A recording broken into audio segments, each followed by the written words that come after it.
J'ai fait c'est une traduction un peu personnelle, mais je pense que ça suffit pour ce on veut entendre. Ces jours-là, en parlant de Purim, sont mentionnés et réalisés, c'est important, mentionnés et réalisés de génération en génération. C'est-à-dire, la lumière qu'il y a eu, on la réalise de génération en génération. Donc Purim est éternel. Il faut retenir ça. Ce qui veut dire que les jours de Purim ne s'annulera jamais. Ils seront de nouveau réalisés, mamash, de génération en génération. Donc, il ne faut pas lire la Megillah comme une histoire. On dit, voilà, c'est une histoire, on commémore une histoire. Non, c'est pas du tout ça. Merci beaucoup. Puisque ces jours-là se réitèrent chaque année. C'est-à-dire que la même sainteté, la même lumière reviennent chaque année. Donc, en vérité, quand on a lu la Megillah, il fallait plus penser que c'est ce qu'on vit en ce moment, plutôt que ce qu'ils ont vécu une fois. Et tout Purim démarre avec la Megillah, d'abord historiquement parlant, chronologiquement parlant, ça commence avec la Megillah, et toute la sainteté de Purim, c'est avec la Megillah. C'est pour ça, il y a une ségoula, quand on dit Al-Mikra Megillah, quand le Shabbat Tzibur dit Al-Mikra Megillah, là, il faut avoir une concentration qu'on reçoit toute la sainteté de Purim, tous les miracles de Purim à ce moment-là. Quand il dit Al-Mikra Megillah, la nature de la Megillah, parce que la Megillah, c'est tout notre survie d'aujourd'hui. On va essayer de comprendre. Toute notre survie d'aujourd'hui, elle passe par la Megillah.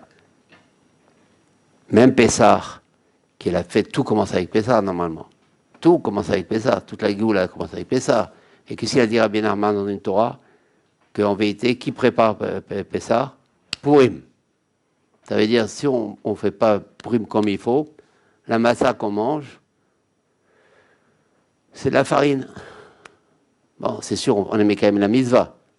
À pied à la on fait quand même un moment la matzah, mais elle n'a pas la ségoula, parce qu'il y a une ségoula dans la matzah, d'enlever toutes les mauvaises pensées, la ségoula d'avoir des yeux, la ségoula d'avoir une lumière devant nous, la ségoula d'être guidé, la ségoula de petaken, les ta'avot, la ségoula de petaken, la ta'avat mamon, c'est pas rien une matzah. Quand on même, c'est pour ça qu'on souffre tellement à la manger, parce qu'on regarde beaucoup. Mais cette matzah, elle a de valeur que selon comment on a fait Purim. Et comme tout commence avec Pessah, et maintenant tout commence avec Purim. Donc Pessah n'a pas la ségoula si on ne passe pas par Purim. Donc Purim est énorme. Finalement, tout commence par Purim. Et après, Rabbi Nachman, il avait dit à la fin de la Torah, et Arshav, il avait dit, et maintenant, ça veut dire maintenant. Si, Purim, ça passe par qui? Par le tzaddik. Donc en vérité, tout commence par le tzaddik. Alors on va essayer après de voir concrètement tout ce que ça veut dire, mais déjà, théoriquement, ce que veut dire la Torah. Avant, tout commençait avant Pessah. Maintenant, ça commence avec Purim. Non, et après, ça commence avec Purim. Et maintenant, ça commence par le tzaddik. Donc, Purim passe par le tzaddik et Pessah passe par Purim. Donc, tout passe par le tzaddik.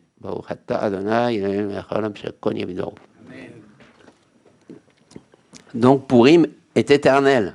Tout commence. Et c'est pour ça, il y a marqué, ces jours-là sont mentionnés et réalisés de génération en génération. S'il n'y a pas Purim, finalement, il y a une religion juive, mais sans ses goulottes, sans réparation, sans rien. C'est énorme. Normalement, vous devrez tous réveiller. C'est énorme. Il n'y a rien sans Purim. Il n'y a plus rien sans Purim, qui est finalement une histoire, qui est des misodora bananes, et sans rien. Donc déjà, avoir ça, déjà rentrer dans Purim d'une manière plus sérieuse. En dehors de ça, on essaie de poser les éléments sur la table déjà. En dehors de ça, le grand problème où les tzadikim sont tous attaqués, c'est la kapara, le pardon. Parce qu'ils sont venus pour ça, pour réparer notre âme, pour réparer nos fautes. Ils sont venus pour ça, essentiellement le tzadikim est venu pour ça. Avec des conseils, avec des sigoulotes, avec des taureaux. Mais l'essentiel, c'est la kapara. Celui qui ne m'aide pas à me pardonner, c'est pas celui qu'il me faut. Il faut quelqu'un qui m'aide à me pardonner, à laver mon âme, à me nettoyer mon âme. Maintenant, on a un grand problème, très technique. Le problème, c'est quand Reuven il fait des fautes, il fait tchouva, mais il a quand même fait des fautes. Donc la tchouva, ça lui permet quoi? D'enlever la punition. Il a fait tchouva. Il a demandé pardon. Sinon, à quoi elle sert la tchouva s'il a la punition? Donc la tchouva, il y a pardon. Mais le problème, il a quand même sali quelque chose. C'est le grand problème que s'est attaqué le Harizal aussi. Il a quand même sali quelque chose, son âme. Et ça, même s'il demande 1000 fois pardon, ça ne suffit pas. Maintenant, vous allez me poser la question que je me suis posée moi aussi. Mais s'il n'est pas puni, ça peut faire la mêle un peu sale, un peu. Ça, s'il n'est pas puni, n'importe qu'on soit puni. C'est une question, non? Non, en vérité, parce que nous, comme on réfléchit avec les trois dimensions dans ce monde-ci, donc on se dit si on n'est pas puni, il n'y a plus de problème. Mais la plus grande punition qu'il peut avoir, c'est pas les punitions, c'est l'incompréhension qu'il y aura dans l'Olam Haba. Ça, c'est l'horreur dans l'horreur. D'abord parce qu'elle est éternelle. Éternellement, on ne comprendra pas. C'est l'horreur. Et alors bon, on ne comprend pas. Il faut aller jusqu'au bout. Je vais avec vous jusqu'au bout, comme moi, j'ai été aussi jusqu'au bout. Et puis alors on ne comprend pas. On a l'Olam Haba, et on comprend. Non. Parce que si on ne comprend pas là-bas, c'est pas comme ici. Quelqu'un, par exemple, ne comprend pas un SFR, c'est pas grave. Il ne comprend pas, il ne comprend pas. Là-bas, quand on ne comprend pas, il va mourir, entre guillemets, d'ennui. Là-bas, il y a ou la compréhension ou un ennui éternel. Mais un ennui, le plus grand ennuyeux, il ne sait pas ce que c'est l'ennui. Un ennui qui est dans la physique d'en haut, c'est l'horreur. C'est-à-dire, on ne peut pas savoir ce que c'est, parce que bon, Hachem, mais c'est l'ennui. Il faut combattre l'ennui. Ici, déjà, on veut tous combattre l'ennui. L'ennui, il n'y a pas pire que l'ennui. Mais c'est rien l'ennui d'ici par rapport à l'ennui. Et l'ennui dont il vient quand il n'y a pas la compréhension. Ce qu'on est en train de se dire, s'il n'y avait pas les tzadikim, il fait chaud ici. S'il n'y avait pas les tzadikim, on ne parlerait pas comme je parle maintenant. Même déjà qui parle de Kapara déjà. On ne parle même pas de Kapara. Et même si on parle de Kapara style Rambam, mais qui parle d'âme et qu'on nuit, qui savait qu'on allait s'ennuyer en haut, ou qu'on peut éviter de s'ennuyer en haut. Vous voyez ce qui nous apporte le tzaddik déjà.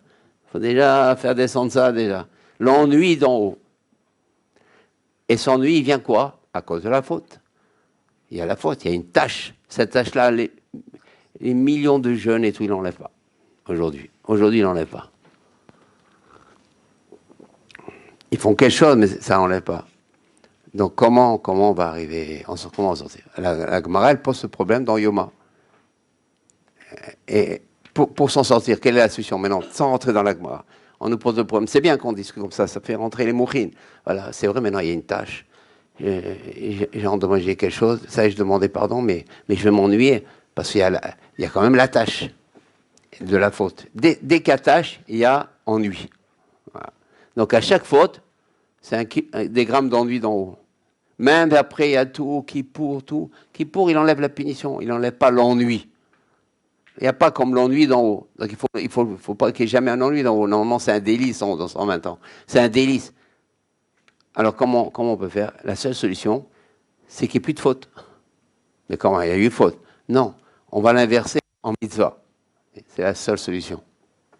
Et comme ça, il n'y a plus rien. Et quelle tâche? J'ai fait une mitzvah. Mais non, tu me dis, j'ai pas mis les tefilines, au contraire, j'ai mis les plus beaux tefilines, j'ai tout inversé.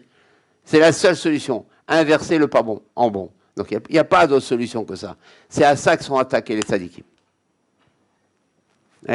Parce qu'ils nous aiment, les tzadikim. Ils pensent qu'à nous, ils pensent à ça. Donc comment? Alors la Gemara, elle dit, comment on va s'en sortir? La Gemara maintenant, elle dit, par une teshuva avec amour. Et pas avec une choix avec crainte, mais une choix avec amour. Comme ça, si on fait une choix avec amour, alors le péché, il se transforme en misa. Maintenant, le problème, que s'attaque les tzadikim. Parce que là, on va dire, on va passer. Mais le tzadik, il ne passe pas. Mais comment on va arriver à une tchouva avec amour? C'est la question. C'est le grand problème. Comment arriver avec les autres? Là-dessus, donc c'est un grand problème. Comment arriver à une tchouva avec amour? Sinon, on a la tâche. Même si maintenant on est religieux, il y a la tâche. Et combien de tâches? Et combien de tâches? Et combien de tâches? Et on continue. On fait la tchouva, mais il y a des tâches. Et encore des tâches. Là, l'âme, c'est une tâche entière. Donc, comment on va s'en sortir? Comment on va arriver? La seule solution, c'est tchouva be'ahava. Il n'y a pas d'autre solution. Donc, bien que Tikkun HaKalit, les Inyanim, ça, c'est un somme du Inyan. Il faut résoudre ce problème-là. Comment on va faire une tchouva be'ahava? C'est pour ça, Hachem, il envoie des tzadikim dans des situations très spéciales pour nous donner la possibilité comment faire une tchouva be'ahava. Et ça, c'est Purim. Donc, Purim, il arrive à ce niveau-là. Il arrive à Purim qui va nous apprendre à faire une tchouva avec Ahava. Et plus une tchouva avec crainte. Alors que nous, déjà, même avec crainte, on a des difficultés. On a presque plus peur aujourd'hui. Et maintenant, non seulement on va faire, mais on va faire une choix maintenant avec Ahava. Ça veut dire, comment on va y arriver? Il envoie de Tzadikim. En l'occurrence, il envoie qui? Mordechai. Mordechai, il n'est pas venu nous amener une Torah Hadasha. Il nous a amené une lumière spéciale, un or spécial. Quelque chose que, par exemple, si vous amenez Mordechai, c'est quand quelqu'un maintenant il lit une Gemara, par exemple. Je dis ça, des petites choses, mais déjà, parce qu'on peut lire, on peut étudier la Gemara, par exemple, le Chumash, la Lacha, on étudie, on est content, on a appris. C'est bon, tout ça c'est bon. Mais on ne reçoit pas une lumière de son étudie. C'est-à-dire, on ne dit pas, oh, c'est extraordinaire, mais où ils ont été.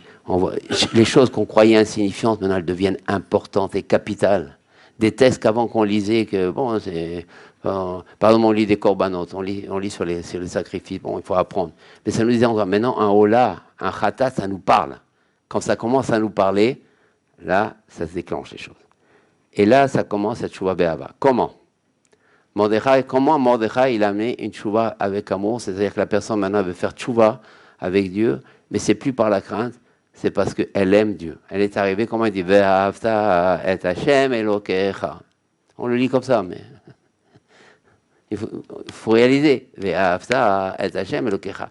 Comment Mordechai il est arrivé à faire que la personne maintenant va faire tchouva pas par crainte, mais au contraire, elle va augmenter dans tout ce qu'elle faisait avant. C'est pas seulement qu'elle va arrêter de fauter.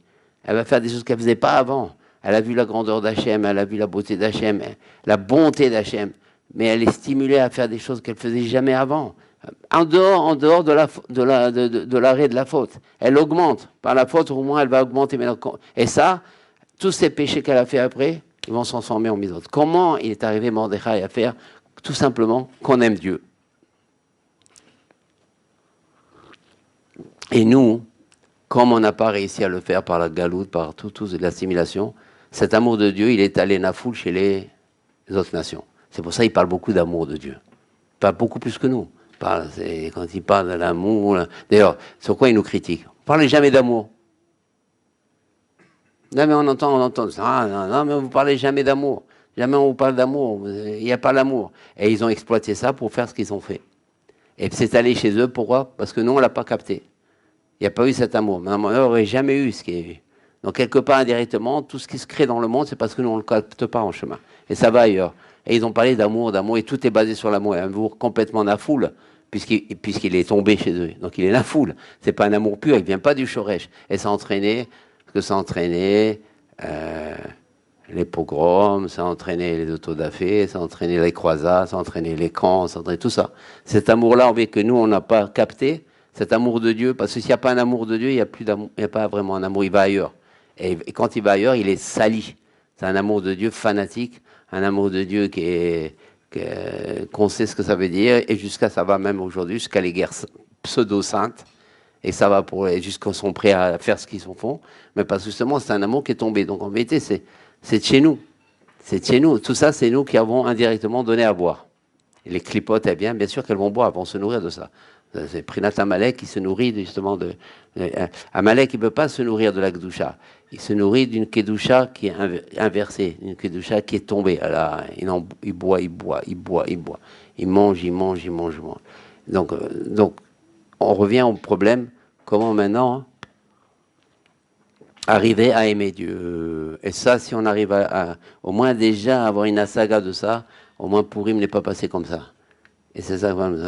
Et puis, s'il y a l'amour de Dieu, après, il y a l'amour de tout. Tout change. Et donc, Hachem, il a envoyé Mordechai. Qu'est-ce qu'a fait Mordechai de spécial? Il a donné des cours. Quel cours il a donné Mordechai de spécial dans ça?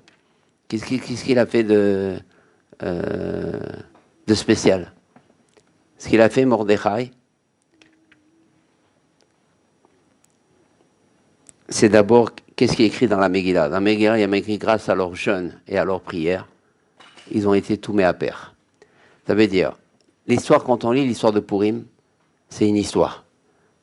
Mais une histoire spéciale, où on voit que les enchaînements, qui sont des enchaînements naturels, ne sont pas des miracles comme on a eu à Pessah, de ces changements-là, on voit de plus en plus, quoi? La main de Dieu.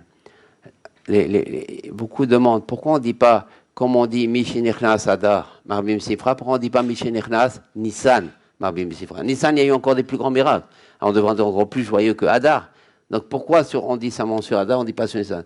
Parce que finalement, la Simra, on l'a plus dans les miracles voilés dans la nature, dans les enchaînements d'histoire, dans les événements, dans ce qu'on appelle, nous, on croit du hasard, dans des rencontres qu'on croit hasard, mais tout a un sens.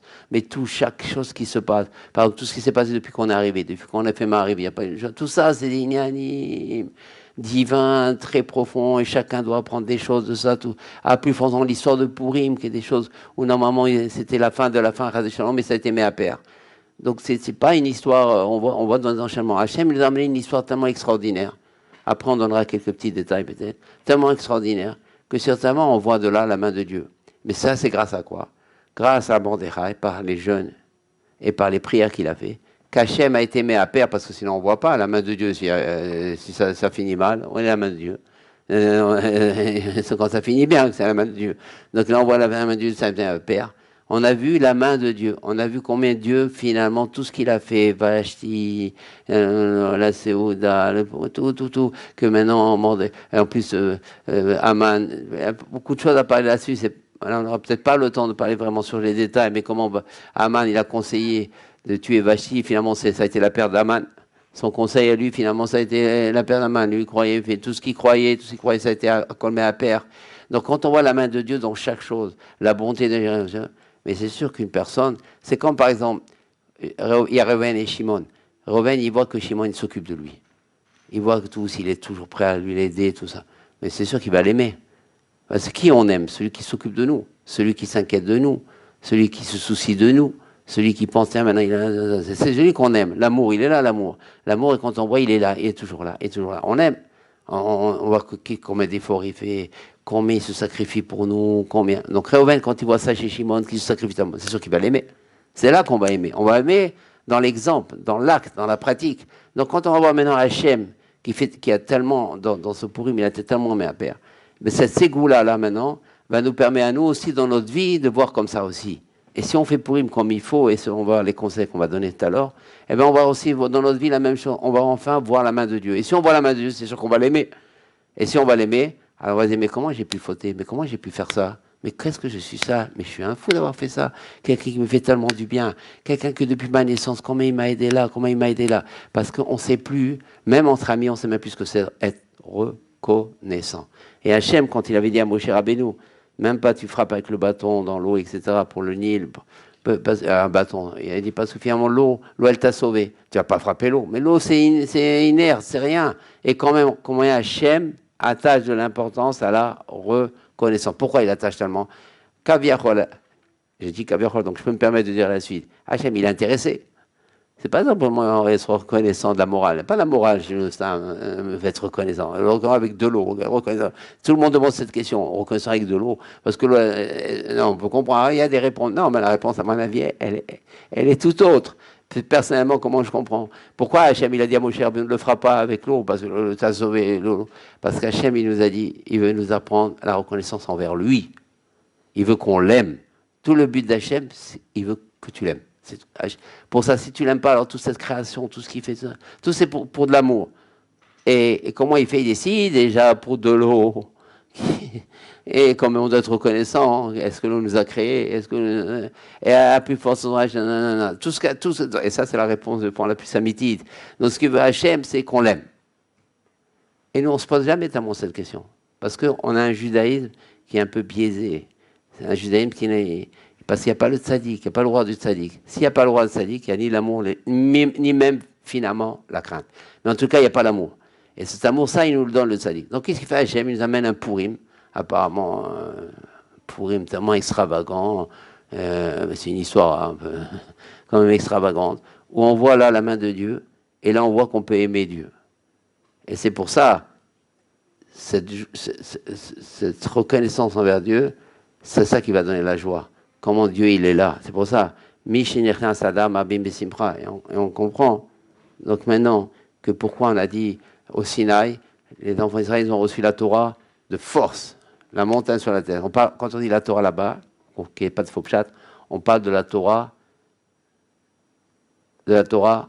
orale. La Torah chez Béalpé, ils ont dit Naase, Venishma, ça, ils l'ont reçu, ça. Y a pas, le Chumash, c'est bon, on y va, le Chumash Rashi, ça passe. Mais quand c'est Gemara, parce que dans la Gemara, c'est pas seulement étudier la Gemara, c'est tous les mitzvot de Rabbana, hein, tous les diukim. Et donc, ils ont dit trop de diukim de Rabbana, la Megillah, il faut comme ça. Ils savaient déjà tout, ça est trop compliqué. De Rabbana, ils ont mis tellement d'exérot de Rabbana, ils n'ont pas voulu, ils ont mis quelque chose de simple. Chumash, Bereshit, ils n'ont pas voulu rentrer dans trop ça. Donc, Hachem a dit, non, c'est pas grave, vous voulez pas, vous n'aurez aucune difficulté parce que je mets la montagne sur votre tête. Ça s'arrête là. Donc, ils ont vu, ils ont eu très peur. Parce qu'ils l'ont cru, ils ont bien fait de croire. Ils ont mis la même après ils ont arrêté, ils ont dit on accepte Gemara, Mishnah, on accepte les Xérot, on accepte les décrets, on accepte tout, les Tzvekot, on accepte tous les Klalim, on accepte Rabbi Ishmael, on accepte tous les ils ont tout accepté, Mais à Purim, de même, ils ont accepté. Pourquoi? Parce que quand ils ont vu par la Megillah, parce que chaque mot dans la Megillah, c'est tellement extraordinaire. Il y a toute la lumière de Mordechai et d'Esther, où on voit la main de Dieu, comment ils l'ont écrit. Imaginez chaque mot, chaque lettre. Ça, c'est pas maintenant comme le matin de Torah ou à Moshe Rabbeinu, Dieu lui disait, par inspiration. Mais là, c'est pas ça. Là, ils ont écrit. Bien sûr, Béroua Kodesh, mais ils ont écrit. Il n'y avait pas la... et la preuve, il y a marqué Kimou Machi Kiblou. Hachem, il a accepté cette Megillah. Quand Hachem, il accepte cette Megillah, ça veut dire quoi? Il accepte que Purim, c'est extraordinaire. Il accepte que maintenant, Purim va faire des choses, on va voir tout ça, tellement extraordinaire. Il accepte tout ça, ouais. Avec ce que vous avez fait, avec vos jeûnes, avec vos prières, vous avez tellement montré la main d'Hachem, moi je suis d'accord à tout inverser. Et donc, le Purim, vous pouvez l'écrire cette Megillah comme ça, c'est vrai, tout ce que vous dites, c'est inimaginable. Ça veut dire qu'il a amené un or, ça c'est plus maintenant le Sinaï, il reçoit. C'est un or du tzaddik mamash. C'est mamash, un or du tzaddik mamash, c'est-à-dire Mordechai, il a mis son or, il a fait de ce jour-là un jour extraordinaire. Hachem, il a dit oui, je suis d'accord, vous pouvez le faire, ce jour extraordinaire, je suis d'accord. Donc Hachem, il a marché là-dessus. Et donc, le fait qu'il y a eu cette révélation de la main d'Hachem et que ça a apporté un amour pour Dieu très fort, donc ça a permis, ça s'appelle Tchouva Be'ava. Maintenant, le problème, comment nous on va y arriver? On n'a pas assisté à Purim vraiment. On n'a pas, mais déjà, c'est sûr que, de manière générale, avant de donner des réponses, avant d'essayer de donner des réponses, savoir que c'est sûr, selon comment on passe Purim, ça va jouer sur toute l'année pour nous, comment on va ressentir Hachem, comment on va aimer Hachem, et automatiquement, une Tchouva qui va être émette, avec amour, et donc les péchés vont se transformer en mitzvot. C'est pour ça Purim est capital. Donc ça, c'est au moins... Donc Purim, c'est le shoresh de Dieu dans le quotidien. Ça, c'est Purim. Purim, c'est le shoresh qu'on voit Dieu, bien qu'on voit des fois des choses dures dans notre vie. On traverse des périodes difficiles dans notre vie, des choses graves, des fois, Chas Shalom. Savoir, même si la personne, elle voit que c'est grave, moi je peux dire tout est pour le bien. Parlons juif, pas shoot. Je me dis tout est pour le bien, je vois que c'est grave, c'est m'arrive, je vois ça, tout est pour le bien. Alors, celui qui comprend ça, il est dans un niveau très haut, qui comprend. Et quand même, il faut dire, moi je sais, je comprends pas, j'ai mal de tout ça, mais je sais que c'est pour mon bien. Je crois, quand une personne a dit ça, je crois que c'est pour mon bien, elle gagne deux choses. La première, c'est que elle fait une amtakat dinim. C'est-à-dire des dinim, mais elle va les adoucir, elle va annuler des mauvaises choses. Parce qu'elle a dit, mais je le crois. Ça, c'est une phrase très importante. Je le crois. Elle a besoin de dire, oui, je le crois. Je le crois bien, je le crois que c'est pour mon bien. Il ne faut pas dire, tout ce qui m'arrive. Je le crois que c'est pour... je le crois que c'est pour moi. Ça ne veut pas dire qu'on ne doit pas faire des fois des remarques. Mais on sait, par exemple, pour le chauffage, on peut faire une remarque. Mais en soi-même, il faut dire que c'est pour notre bien. C'est ça qui est important. Il faut que la personne, en soi-même, intérieurement, elle dit, c'est pour mon bien. Donc, elle gagne, donc, d'une part, inam takatadinim, et deuxièmement, c'est pas ça. Hachem, il se dit, bien que tu comprends pas, qu'est-ce que tu es en train de dire, c'est pour mon bien. Alors maintenant, moi, je vais plus me dévoiler à toi. Tu vas plus voir ma main. Et quand ça va t'aider dans ta tchouva à m'aimer, d'abord. Et si tu vas m'aimer, tu vas faire... Quand tu vas à chaque fois te repentir, c'est avec amour. Et donc, comme ça, je vais t'aider à transformer tout le pas bon en très bon. Rien que de dire « je le crois ». Ça, on apprend de Purim. On va aller doucement, mais déjà faire entrer ce roi en nous, qui est capital, mais qui est capital. Sinon, même si on est un grand religieux, on étudie tous, mais s'il n'y a pas ça, il n'y a pas la base. Et c'est pas ça. Le grand religieux, le grand lambda, il va se retrouver en haut, il va s'ennuyer, il va dire je comprends pas, je comprends pas, et tout ce que j'ai appris, non, il va s'ennuyer. Mais il y a plein qui doivent s'ennuyer en haut, parce que quand on nous éloigne du tzaddik, on nous amène l'ennui. Ça, l'ennui, c'est avec un E majuscule, c'est pas ce qu'on croit un petit ennui, ça n'a rien à voir. Parce que nous, on n'a pas d'asaga, ça veut dire l'ennui d'en haut. L'ennui d'en haut, il est horrible. Donc c'est quelque chose, on l'évite avec Purim. Purim, on va voir les asagas. Pourquoi? Parce qu'il n'y aura plus les tâches, on va comprendre. Parce que les tâches, c'est ce qu'elles font dans l'âme. Il n'y a pas de punition. Il a fait tchouva. Elle dit pardon, un peu, tu passes. Passe la douane. Il n'y a pas de problème. Il va au Ganéum, il ne va pas le Guénom. Il dit, ah, j'ai gagné, il ne va pas le Guénom. Mais il peut avoir un sort de Guénom dans le Gan Eden. Il a le problème.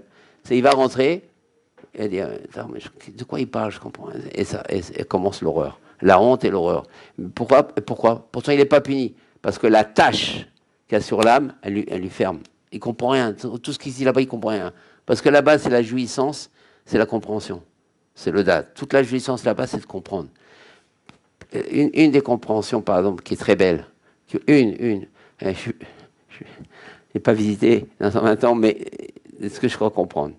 Une jouissance énorme. Vous savez, c'est un peu personnel. Je pense, une des grandes jouissances qu'il y a là-bas, c'est... une des grandes jouissances qu'il y a là-bas, c'est que la personne, elle va comprendre sa vie. Elle va comprendre son histoire. Elle va comprendre ses rencontres. Elle va comprendre ses amis. Elle va comprendre ses ennemis. Elle va comprendre ses échecs. Elle va comprendre ses réussites. Elle va comprendre ses décisions. Mais c'est superment beau. Léa dit un milliard de fois un film. C'est un grand suspense. Et après, on rétroactivement dit, ah voilà pourquoi il a fait ça. Les vrais films, c'est quoi? C'est qu'il y a les vrais films, c'est quand il y a un petit geste, une parole, ou quelqu'un, par exemple, une fois, il entend un film, un western, je ne sais plus quel film, où la personne, quand elle attachait son cheval, devant les cafés, elle l'attachait de façon spéciale. Ça a été tout. Je me rappelle plus. Il y a un terme technique en cinéma. Et ça veut dire, ça fait tout le film. C'est-à-dire, on a su que c'était lui qui avait fait telle ou telle chose, en sachant que c'est lui qui l'attachait comme ça le cheval. Ce petit geste-là, ça personnifiait tout le personnage et tout le film par un petit quelque chose. Donc ici, on va comprendre. Là-bas, on va comprendre tout ce qui s'est passé, tous les moindres petits détails. Et ça, c'est une jouissance exceptionnelle. Un grand pays, déjà dans notre vie de tous les jours, on comprend, ah voilà pourquoi tu m'avais dit ça, pourquoi j'ai rencontré cette personne. Déjà on est content. Ah voilà, j'ai rencontré, je ne comprenais pas pourquoi j'ai rencontré. Maintenant je comprends parce qu'en vérité, il devait me donner un téléphone grâce à ça. Un petit rien du tout, c'est rien. Mais là-bas, c'est toute la vie et d'une façon amitite. C'est pas seulement pourquoi il m'a donné un coup de téléphone. Après on comprend que Dieu, il avait un but dans tout ça. Dieu, il avait un but depuis le début. Même une feuille quand elle bouge comme ça, si elle bouge comme ça, je me rappelle à Stamford Hill, je marchais et j'ai vu une feuille qui est tombée, hein, et elle est restée debout. Ah, c'est sûr, c'est un guigou, c'est un grand ignan. Mais ça, c'est voulu par Dieu qu'elle tombe. C'est pas le vent parce qu'il y a. Oui, Dieu il a utilisé, c'est sur le vent, mais il a fait pour ça. Mais en vérité, tout ça vient d'Hachem. Quand quelqu'un, par exemple, il pose une question, par exemple, c'est une question philosophique. Je reste pas trop longtemps pour pas amener un bilboul, mais c'est une question. En philosophie, une des grandes questions des philosophes, le libre arbitre. Il dit, mais qu'est-ce que tu me parles, toi, de libre arbitre? Mais c'est moi qui a voulu fauter. Je vais fauter. Voilà, et ça a entraîné ça et ça et ça. Qu'est-ce que tu me dis que Hachem, il fait tout? C'est pas Hachem qui fait. Moi, j'ai décidé de faire cette chose-là, et ça a entraîné ça et ça et ça. Tu me dis que Hachem, c'est moi qui l'ai fait. S'il n'avait pas fait, une question énorme, ça. Énorme et à cause de ça, tous les philosophes sont tombés, piégés, même les philosophes juifs. Certains philosophes juifs, c'est pas le moment d'en parler. Vous comprenez, elle est immense la question. Mais comment tu me dis que c'est Dieu qui décide? Mais non, mais c'est moi qui ai décidé de faire comme ça, et ça entraîne ça et ça et ça. Qu'est-ce que tu me dis ça? C'est mon libre arbitre. Oui ou non, c'est question. Là-dessus, tous les philosophes, toutes les hérésies là-dedans. Non, en vérité, non. On va avoir un nouveau roi, une nouvelle vision des choses. C'est sûr, c'est son libre arbitre. La personne a choisi de faire ça ou de faire ça, ou d'aller vers le bien, c'est la parachat Re'eh. On n'a pas besoin des philosophes pour savoir ça. On a besoin de où tu vas vers le bien, ou tu vas vers le mal. Mais non, quand Dieu fait tout, tout ici, c'est que quand tu as fait telle chose, tu as fait Aleph, l'acte Aleph, qui a entraîné quel acte? Bête. Mais s'il n'y avait pas Dieu, il n'y aurait pas eu l'acte bête. Hachem, il t'a fait il t'a amené le mal que tu as voulu faire, toutes les possibilités pour que tu fasses. Tu as décidé quelque chose, mais il te faut un contexte, il te faut une possibilité, il te faut une force, il te faut un contexte, il te faut une situation. Hachem, il t'a créé, il t'a fait le tableau, il t'a fait le théâtre. Mais donc tout vient comme ça. C'est simple. Toute la philosophie, elle tombe avec ça. Et en vérité, tout c'est simple. Et tout fait tout. Donc, nous, on revient en problème. C'est que Mordechai, il a amené ça. Il a amené ça, cette possibilité d'aimer Dieu. Donc déjà, on dit, même si on ne comprend pas, on dit simplement, je le crois. Déjà, c'est énorme. Amtakat adinim, dévoilement de Dieu plus grand. Deux choses qu'on gagne quand la personne a dit, je le crois. Et plus elle va être sincère quand elle dit, je le crois, et puis il y aura d'une part Amtakat adinim, c'est énorme. Et deuxièmement, quoi? Un dévoilement. Selon sa sincérité, tiens, il dit, puisque tu parles de moi dans un endroit où normalement on ne voit pas ma main, et toi, tu as quand même décelé un peu ma main, un doigt, deux doigts, mais tu as décelé quelque chose de moi, alors moi, je vais encore plus me dévoiler à toi. C'est comme ça marche avec Hachem. Et puis la personne Rav Shalom, elle dit non, non, non, non, et puis Hachem, elle se voile. Après, ça devient ce qu'on appelle Astara, Betor, Astara. Et même comme ça, Rabbeinu, il dit, mais après, c'est déjà dans un autre seuil. Après, Hachem, il se voile Gamour. C'est-à-dire, la personne, elle ne sait même pas que Dieu s'est voilé à lui. Ah, c'est grave. Comme quelqu'un, il perd un objet, ça s'appelle une Astara. Il a perdu l'objet. Mais après, il ne sait même pas qu'il a perdu l'objet. C'est Astara, Betor, Astara. Apparemment, c'est Yeshiouch. Donc, c'est ça qu'on prend de. Je vais raconter une petite histoire, un petit parabole, mais il y avait un homme qui possédait, de Magui de Doubna, il y avait un homme qui possédait un diamant, le plus grand du monde. Très, très beau, très bien taillé. Tout le monde venait voir ce diamant des quatre coins du monde. Il était tellement beau. Il était unique au monde, en 2 mots. Quoi. Mais un jour, qu'est-ce qui s'est passé? Le diamant, il est tombé sur un fer très pointu et il s'est fendu. Il y a eu une fente, c'est pas vrai, mais il s'est fendu. Donc le diamant avait perdu sa beauté, il était plus si beau. L'homme, il s'est dit, le propriétaire, il dit, qu'est-ce que je vais faire? Comment? Il a essayé de faire une amdanout, mais elle ne marchait pas. Il dit, comment? Je vais aller. Il s'est rendu chez le tailleur pour qu'il y répare. Mais le problème, le tailleur, il a dit, je ne peux pas faire.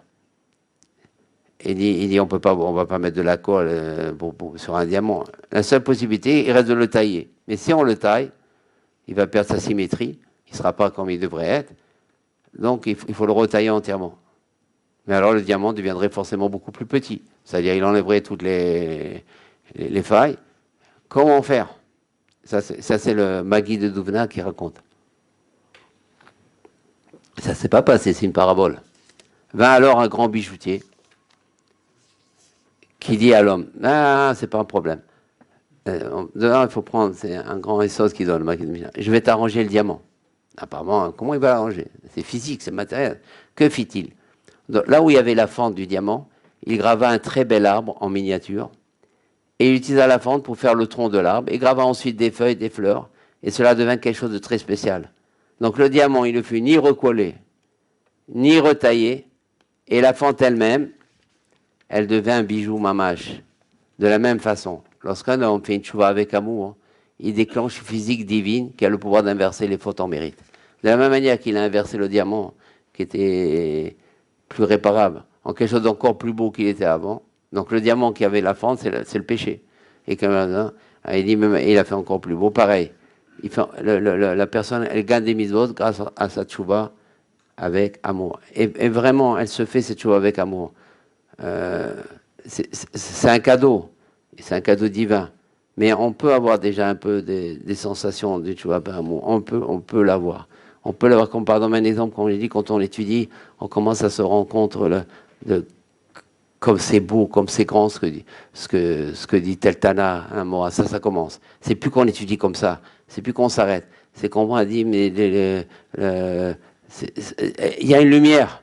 Il y a une lumière qui rentre. Il y a quelque chose de lumineux qui rentre chez la personne. C'est plus une étude. C'est plus l'université. Il y a une lumière qui rentre. Il y a quelque chose qui commence à rentrer. Il y a quelque chose on commence presque à avoir des larmes. Après, on voit avec un des critères où on commence à faire une tchouva be'ava, c'est quand on étudie. Alors, ça nous fait rappeler des choses. On commence à pleurer un peu. Ça, c'est la merveille des merveilles. Ça commence. C'est là que ça commence. C'est-à-dire que la personne elle voit et elle se dit. J'ai été fou, mais c'est pas possible. Qu'est-ce que j'ai fait? Et ça, c'est une merveille. C'est une merveille des merveilles. Ça commence. Là, disons, le ciel, il jouit de son étude. Je suis certain de ça. Il faut commencer. Ça, c'est un des critères. Pas que ça, mais c'est un critère. Ou des choses, d'un coup, qui nous frappent, qui avant ne nous frappaient pas. Un hola, comme un khatat, on voit le korban, on voit le khatat. Il y a une lumière, on s'arrête sur ça. C'est dur à exprimer, mais il y a une lumière qui s'exprime. Il faut arriver à cette lumière.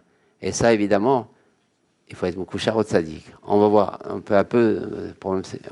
Je suis arrivé en retard, mais déjà, on commence à rentrer dans ça. C'est une ambiance. C'est une ambiance. C'est pas. On a quitté l'intellectualisme. Il faut quitter une ambiance. Dieu, il veut quelques larmes, il veut une émotion. Il veut qu'il sente qu'on l'aime. Est-ce qu'il y a un amour sans larmes? Ça n'existe pas. Tu pleures jamais, tu m'aimes. C'est tout ce genre de choses. C'est pour ça qu'il a amené un pourim. Kippour, on a dit, il faut enlever les chaussures. Kippour, il dit, non, mais des chaussures, l'amour qu'il a aime. Parce que Mordechai, il a fait quoi? Il a fait des jeûnes. Parce que Mordechai, il a fait quoi? Il a fait des prières. Pendant 3 jours, ils ont jeûné. 3 nuits, ils ont jeûné. Mais tes chaussures, maintenant, au contraire, tu peux te faire pardonner que si tu kiffes. Comme une inverse. Comme Hachem, si tu kiffes, bois du vin, mange, c'est là que tu te fais pardonner. Voilà, je te fais et pas seulement pardonner. Inverser. C'est ça la sorte de tout de Purim. C'est qu'à Naforou, on inverse tout. C'est-à-dire, parce que le seul espoir, c'est d'inverser. C'est pas de pardonner. Inverser. Le but, c'est de transformer la chose. Si on ne transforme pas, ça ne nous suffit pas. Parce qu'en vérité, qu'est-ce qui va la différence avec Purim et toutes les autres fêtes, toutes les autres fêtes, c'est que Purim, de ce que je comprends, parce que c'est pas ça, Purim, il va amener une lumière du Mashiach. C'est quoi le Mashiach? Qu'est-ce qu'il va amener comme lumière spéciale par rapport à toutes les autres lumières, par rapport à toutes les autres fêtes? Qu'est-ce qu'il va amener ça? Ouais, tout ce qu'on parle de Mashiach. Il faut parler de ça aujourd'hui. On ne parle pas, mais parler de Mashiach à la Rabbeinu, à la Braslav. Qu'est-ce qui va amener le Mashiach? Qu'est-ce qui va amener de spécial? Le Mashiach, il va amener une lumière, c'est un pré-Olam Haba. Il va amener une lumière sur le Teva, sur la nature, pas sur des grandes. Il va l'amener sur des choses simples, sur du chol, sur du profane. Il va amener une lumière extraordinaire. Comme on en a parlé l'autre fois, même des couleurs. Il faut commencer à s'extasier des couleurs. Moi, ça m'était jamais arrivé. La première fois. Avant, moi, la nature, tout ça, les arbres, bitoul. Moi, personnellement, je parle de mon expérience à moi. La nature. Je ne sais même pas quelle arme, je connaissais même pas je connais toujours pas d'ailleurs la catégorie des fleurs, à peine 2-3 fleurs. Mais non, mais normalement tout ça, mais c'est quand on commence à goûter à ça, on commence à avoir un or, une lumière. Dieu est dans la nature. On commence à faire vivre Dieu dans la nature. Des couleurs, c'est extraordinaire, des couleurs. Avant, mais moi, je dis bon, mon expérience, parce que je crois qu'il n'y avait pas plus, entre guillemets, incurable que moi. Moi, une lumière, ça ne me disait rien. La nature, ça ne me disait rien. Toujours, on me disait, mais voilà la nature, voilà les fleurs. Je m'arrêtais devant rien. Mais en vérité, c'est tout ça, c'est Dieu est dedans. C'est Dieu qui fait vivre tout ça. Donc, quand on commence à voir des couleurs, on commence, mais qu'est-ce qu'il est beau ce monde. Il y a plusieurs couleurs, il y a des nuances. Quand on voit des nuances, ces nuances, en vérité, ça vient de Lucifera qui s'appelle Tiferet. C'est pas rien une nuance. Tout ce qui est nuance, dans n'importe quoi. Une nuance dans un texte, une nuance dans une couleur, une nuance dans un vêtement. Mais tout ça, c'est divin, tout ça. Quand on commence à avoir cette approche de ça, ça commence. On commence à aimer Dieu. Et là, après, c'est sûr qu'à la moindre faute, on veut faire une chouva vraiment avec amour. On n'est pas bien d'avoir fauté. Pas par la peur, pas par la punition.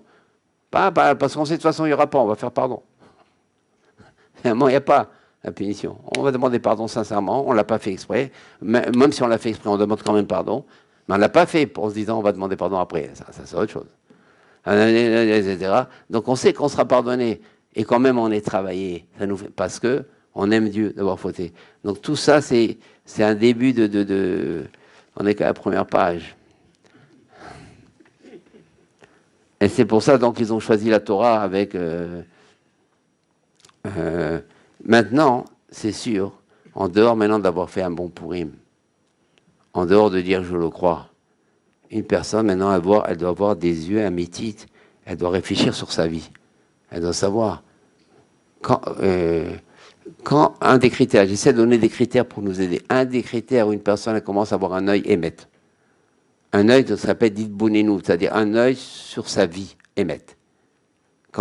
Un des critères, parce qu'il faut rassembler tous ces critères, c'est important tous ces critères. Un des critères, c'est quand la personne, elle se remet en question dans son passé. Elle dit finalement, là, j'ai pas été clean. Là, c'est pas ce qu'il fallait vraiment faire. La décision, elle n'était pas vraiment juste. Comment la personne elle commence à voir ça, ça aussi. C'est un début où elle commence à avoir un œil émettre. C'est quoi son passé? C'est le teva.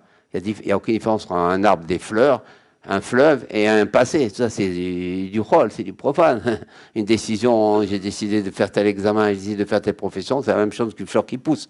C'est ça, c'est teva. On n'est pas dans des grands miracles. On est dans la nature de tous les jours, dans la vie de tous les jours. Quand la personne commence à voir, à se remettre en question sur son propre vie, sur son propre passé, ça commence. Ça veut dire comment. Et là, bah, Hachem, il dit, tu commences à te remettre en question. Ça veut dire, tu es en train d'accepter ce qui arrive. Tu es en train d'accepter pourquoi il y a ça et ça et ça. La personne commence à voir pourquoi tu as accepté, même si ça fait exprès ou pas exprès. Mais finalement, ça a été gauche, ça a dévié, ça a biaisé. Donc maintenant que tu as fait ça et ça et ça, mais je veux me dévoiler à toi grave. Et dès qu'il y a dévoilement, comme on a dit au début, automatiquement, l'homme va encore plus aimer Dieu. Et donc, tu vas avec amour. Et donc, ça va être mis à pair le péché en un. Et donc, dans le Olam Haba, plus d'ennui. Et tout commence comme ça. Donc, quand une question, elle se remet en question sur son passé, elle enlève des tonnes d'ennui en haut. Parce que tout le problème, c'est l'ennui. Non, on nous apprend le problème, c'est la punition. Mais non, ne demandez pas. Alors, quoi sert Kippour alors? Pourquoi tu fais Kippour? Si après Kippour, tu vas au Guénom, alors à quoi ça sert? On fait tout ce qu'on fait, qu'on pardonne tous les jours. À quoi sert tout ça? Non, il faut le faire pour ne pas aller au Guénom. Mais maintenant, le problème, tu fais aller au Guélen. Mais au Guélen, il y a un endroit où on s'ennuie. C'est ça, personne, c'est ça. Et ça, c'est ça, tout le sort de ça. C'est pas ça. Pendant longtemps, moi, j'ai posé cette question. L'étage du Harizal et tout ça, c'est depuis Ben Israël. C'est des années de ça. Mais maintenant, bon, Hachem, on arrive à cette clarté-là, enfin, de comprendre ça, donc tout ça. Donc, c'est ce qui est dans...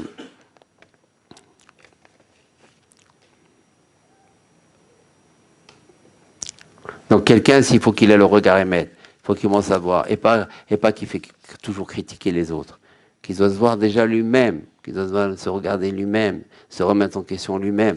Ça, il n'y a pas plus beau. Quelqu'un qui se remet en question, ça veut dire qu'il voit qu'il y a la main de Dieu dedans. Automatiquement, il va aimer Dieu. Se remettre en question, c'est déjà aimer Dieu. Et donc, bien sûr, si maintenant elle n'a pas la Emouna, parce que combien de fois Rabbeinu, tout Rabbeinu, c'est la Emouna. En gros, toute la récite de Breslav, en réalité, c'est pour arriver à l'Emouna. Maintenant, comment arriver à l'Emouna? Il faut croire. Le Rambam, il a mis comme pilier de... Mais comment arriver à l'amour? Il faut toujours arriver par des conseils concrets. Et c'est pour ça qu'on a besoin de tzaddik, parce qu'on ne sait pas comment arriver. D'accord, comment je vais arriver à croire que tout est pour mon bien, que tout vient de Dieu, que j'ai pas à me plaindre, que tout ça, etc. Confondre. Comment je vais arriver à ce niveau-là? Comment je vais arriver à ce que tout est pour le bien? Comment? Il dit Rabbeinu, il y a marqué Emunatecha befi. Ta foi, elle est dans ta bouche. Plus elle va parler de foi, d'Emouna, elle va parler de Purim comme on fait maintenant. Voilà, Purim. Comment Hachem il a fait, comment tout est... Ça, il a dit Hachem. Hachem, il nous dit, Rabbeinu, il dit une seule chose, parle. Parle tout le temps de Emouna. Comment Hachem il est grand, comment il m'a fait ça. C'est pour ça que c'est important de noter toutes les histoires, tous les miracles qu'on a eus à Hachem. Ah ouais, à ce moment-là, Hachem m'a aidé. C'est la Emouna. Mais allez, Emouna, fi.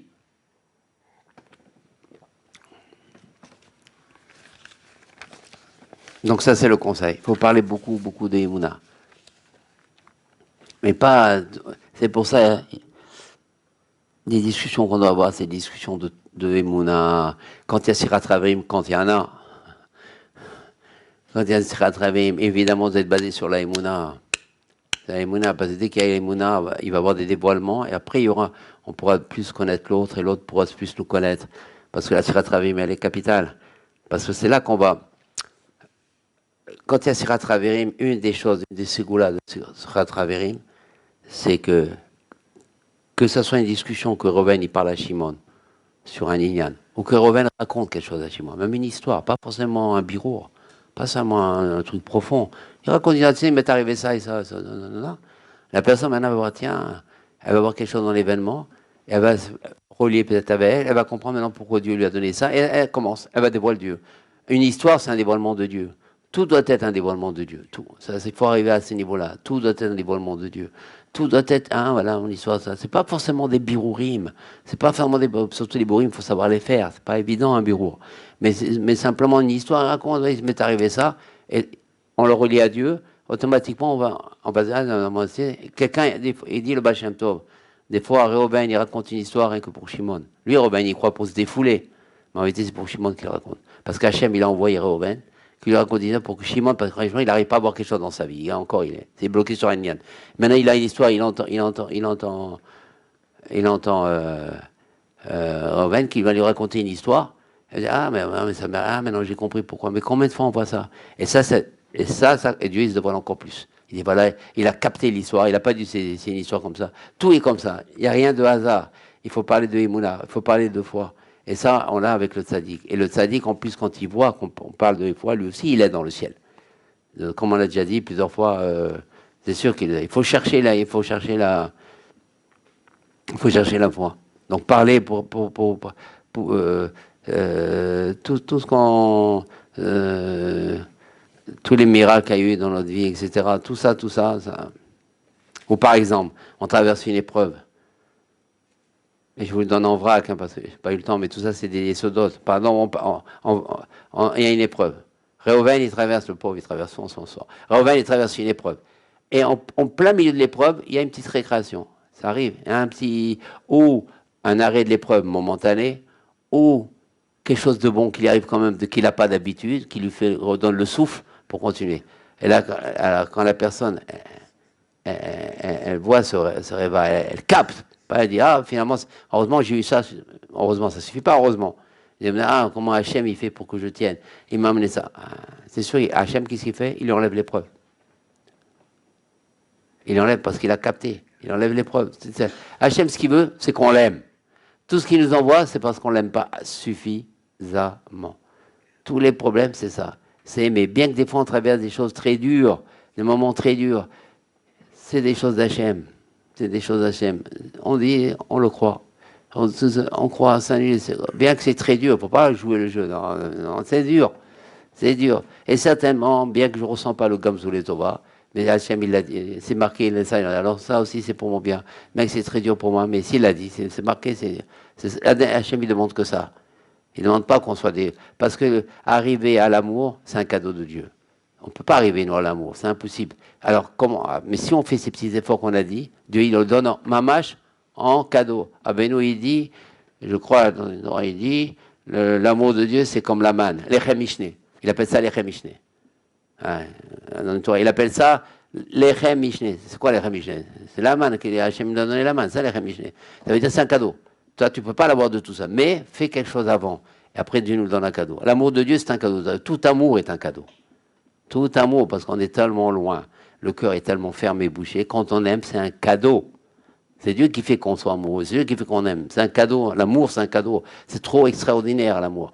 Donc, mais le cœur, mais si on fait un effort et tout, on peut pas dire à la personne, mais moi, j'aime pas, c'est comme ça. Non. Parce que tu fais pas d'effort, parce que tu fais pas les conseils sadiques, c'est normal, c'est comme ça sera toujours comme ça chez toi. Mais si maintenant la personne fait ça, t'inquiète pas, Dieu va te le faire en cadeau. Mais il faut croire que c'est un cadeau, parce que c'est trop merveilleux, trop extraordinaire, trop même inhumain d'aimer. Avec tout ce qu'on traverse, on aime, c'est inhumain. Et quand même, il faut l'amour. Donc tout amour est une perle, c'est un cadeau, c'est un bijou. Tout ça, c'est le tzaddik, tout ça,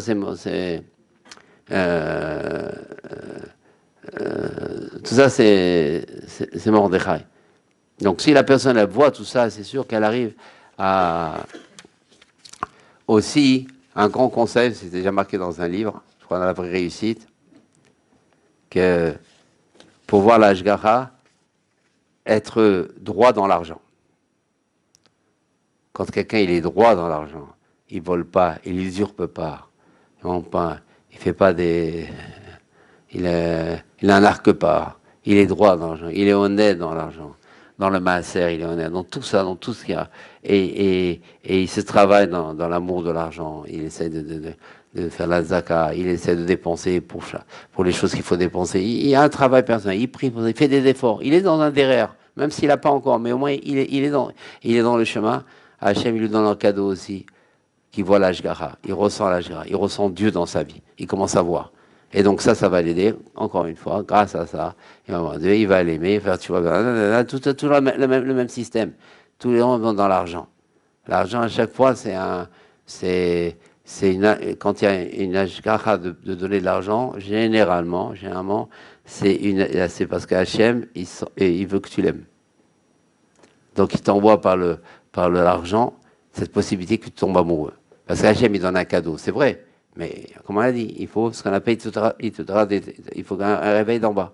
S'il n'y a pas un réveil d'en bas, il a pas le. Donc ça, c'est un grand conseil que donne Rabbi Nachman. Que en étant droit dans l'argent, en aide dans l'argent, en donnant dans l'argent, en dépensant ce qu'il faut dans l'argent, en se faisant pas de l'argent un but, comme on a dit, mais c'est qu'un moyen, l'argent, c'est qu'un moyen pour que. Eh ben, Dieu lui donne un cadeau qui ressent Dieu. Et Dieu, après, encore une fois, le même, comme on a dit, le même système qui se redéclenche. Et la personne, après, mais Dieu. Et il faut aussi que la personne, elle prie. Tout ça, c'est pour pas avoir l'ennui en haut. C'est ce qu'on est en train de dire. C'est ça pour rime.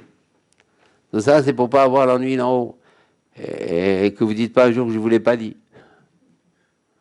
Parce que ça... Ouais, parce que je pense qu'un rave doit le dire, ça. C'est une des premières choses à le dire, ça. S'il aime ses élèves, c'est la chose qu'il faut dire, ça. Parce qu'il y a combien après, ils vont pas comprendre. C'est pas simple. Combien, là... qu'est-ce qui doit se passer en haut quand il y a le choc?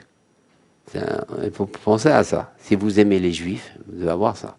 On aime les arbres, on va plus aimer le Juif, on va plus aimer Israël, on va pitié. Tout change après. Parce qu'il faut passer tout ça par l'amour de Dieu. Et donc par l'argent, et puis par la prière. Demander à Dieu, aide-moi à te ressentir, j'arrive pas à te ressentir. Aide-moi à t'aimer, j'arrive pas à t'aimer. Parce que c'est un cadeau, l'amour. Aide-moi à t'aimer, que j'aime Dieu. Parce que c'est passé chez les autres. C'est eux qui parlent de l'amour de Dieu. Mais c'est une folie. Mais c'est une folie. On ne parle jamais de ça, non. Simplement, dans Kriyat Shema, on parle pas, on n'est pas à aimer Dieu. On n'a pas une souffrance quand il y a une faute. Ah, on n'a pas fait plaisir à Dieu. Il faut l'avoir, ça. On n'a pas fait. Pas simplement, qu'est-ce que j'ai fait, c'est grave, je vais être puni. Dieu nous donne ça, ces paroles-là, normalement, c'est les nations qui parlent comme ça aujourd'hui. Mais c'est nos paroles à nous, ça. Ils nous ont volé, il faut savoir qu'ils nous ont volé tout. Mais comme c'est la foule, c'est complètement impur. La preuve, ils ont entraîné tous, ils ont entraîné. Tout ce qu'il y a eu, les bûchers, tout ce qu'ils ont entraîné, ça pouvait entraîner que ça. Parce que l'amour, quand il est la foule, c'est l'horreur. Dès que c'est la foule, c'est l'horreur. Dès qu'il y a erreur, c'est horreur. Ça ne pardonne pas ça. Et c'est pour ça que... Donc,